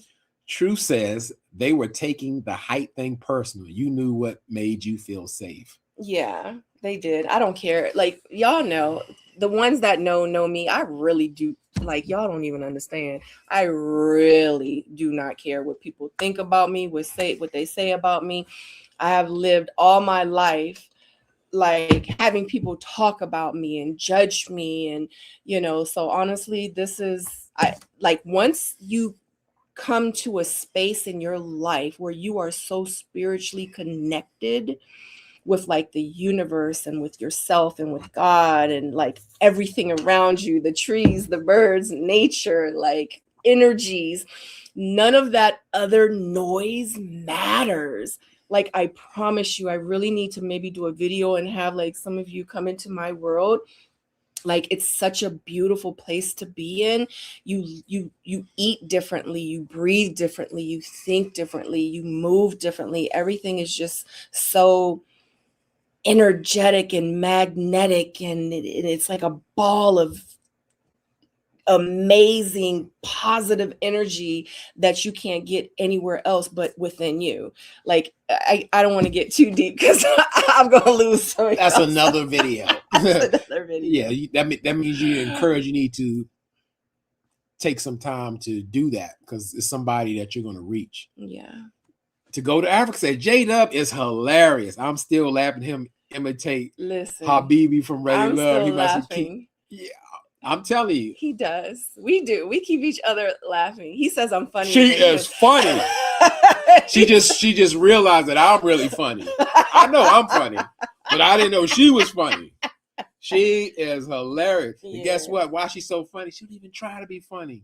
Had me dying laughing off of nothing. I mean, just a conversation. They say I should have. I missed my calling in my past life. I should have been a comedian. Oh yeah, and not only that, because I personally truly know her day to day. She also should have been an improv comic. Like she can give you, like y'all seen her look. Y'all ain't seen the whole thing. She can take one word and just do a whole skit off the word and have you dying laughing. And he says hilarious all the time, like, I need a camera literally following me. Yep, just sitting right here. I put the hand up like this, the camera. And hilarious. And I always would say, if a camera was really following me, I would be canceled. So many people would hate me for real. In real life. I bet y'all never know. Yes, we don't. It's just like off of nothing. It's so much fun here. Yep. I promise you. You know why? Because it's so much love here in real life. Facts. And it's real. You know what I'm saying? The real deal. Yeah. All right. Yeah. Well, we're almost about to hit the 3-hour mark. We just was talking, and y'all are still hanging on strong. Absolutely. So we definitely appreciate that because that's real. That's the love. That's the energy. And we need. And that's why people watch we used to watch Ready to Love, because we really wanted to see real love connections and true connections. Like this was a love show that's why we started watching it, but then it started turning into some bull crap. So, I guess maybe that's why you guys like watch us and enjoy watching us. But yeah, we love it. We love it here. And we're so glad that you guys join us and love it here as well. Some people just get stuck on 6'6" because of the stereotype. People should understand why tall men are the preference for tall women. But the funny thing is you learn that most women want a taller man. That's even just the a short natural, women. Yep, the woman, she 4'5". She talking about I want a 6-footer. Yeah. Like, and then good night. And then the thing is that tall people are like the exception. There are not a lot of tall women. Yeah. There are not a lot of tall men if you think about the numbers. The average height is like 5'8", 5'9", depending on men, maybe a little bit taller, but yeah. So it's something. Absolutely. And thank you guys. I know I've been putting like my website and my Poshmark and stuff like that. I really don't promote my Poshmark, but yes, so it's been like crazy, and I'm thinking like maybe because I've been putting my information in the bio and people are really like been supporting me from it. But Soul Envy has been doing really, really, really, really, really well. I got a lot of bags in. I said this week that I was going to go live with the new items that I got in. But I have not, unfortunately, been able to go live with the new items, but I will. But there is so much new stuff. Y'all want to see real quick? Like, just see like a couple of pieces that I got in. But I am going to, I promise, eventually go live so I can show my new pieces. My website, I'm still putting them up there because like I'm still preparing them here. But a lot of the stuff, honestly, it goes on Poshmark first. But I do not want y'all to shop on my Poshmark because in real life, they take so much of the percentage. If it's something on my Poshmark closet that you see that I like, please DM me or go to my website and purchase from there because the commission is crazy. Literally, we just sold this Gucci duffel bag that we have. Go ahead, do a close out. Yeah, real quick. Do a few minutes. Yeah, close out. But I want you to do a little early so we won't start losing people. Yes. So everybody can see. Yes. So just to let you know, like we had this Gucci bag like in real life. All the bags that I sell are authentic. It comes with a COA, which is a certificate of authenticity, to say that these bags are real. I do not sell fake stuff, none whatsoever. I also do consignment if you guys are interested in getting rid of your stuff, your bags, because this was a consignment piece. This was a Gucci 500 Fiat. I just literally sold this. Gone. Today. And they bought it off of Poshmark, which sucks because this bag in commission, Poshmark literally made like $300. Crazy, especially when it's like big price items. But in real life, I just sold this, but it had you like bought it for me, then you probably wouldn't have even paid the price that this person paid. You probably would have paid $200 less than what this person paid, because the prices on my Poshmark are going to be way higher. You know why? Because I have to include the fees. But if you get the bags directly from me, you get a lower price because it's no fees that I have to pay to myself. You know what I'm saying? So, but just to let you know, that is sold. I just got this Gucci vintage casing. Love this. Also, too, I have Celine. I put the clamps here because it was like falling down. I need to reshape it. Don't show that one. I got the Celine. Yes. I got Gucci in. I got, let me see. Oh, I got a briefcase Damier. Okay. It's like a smaller size. I have another Louis Vuitton Flannery in. All real, all real. I don't know. This Gucci Soho, this should be up there soon too. Also, oh, I got a lot of stuff. 2 more seconds. I got a Gucci. I got a Damier briefcase.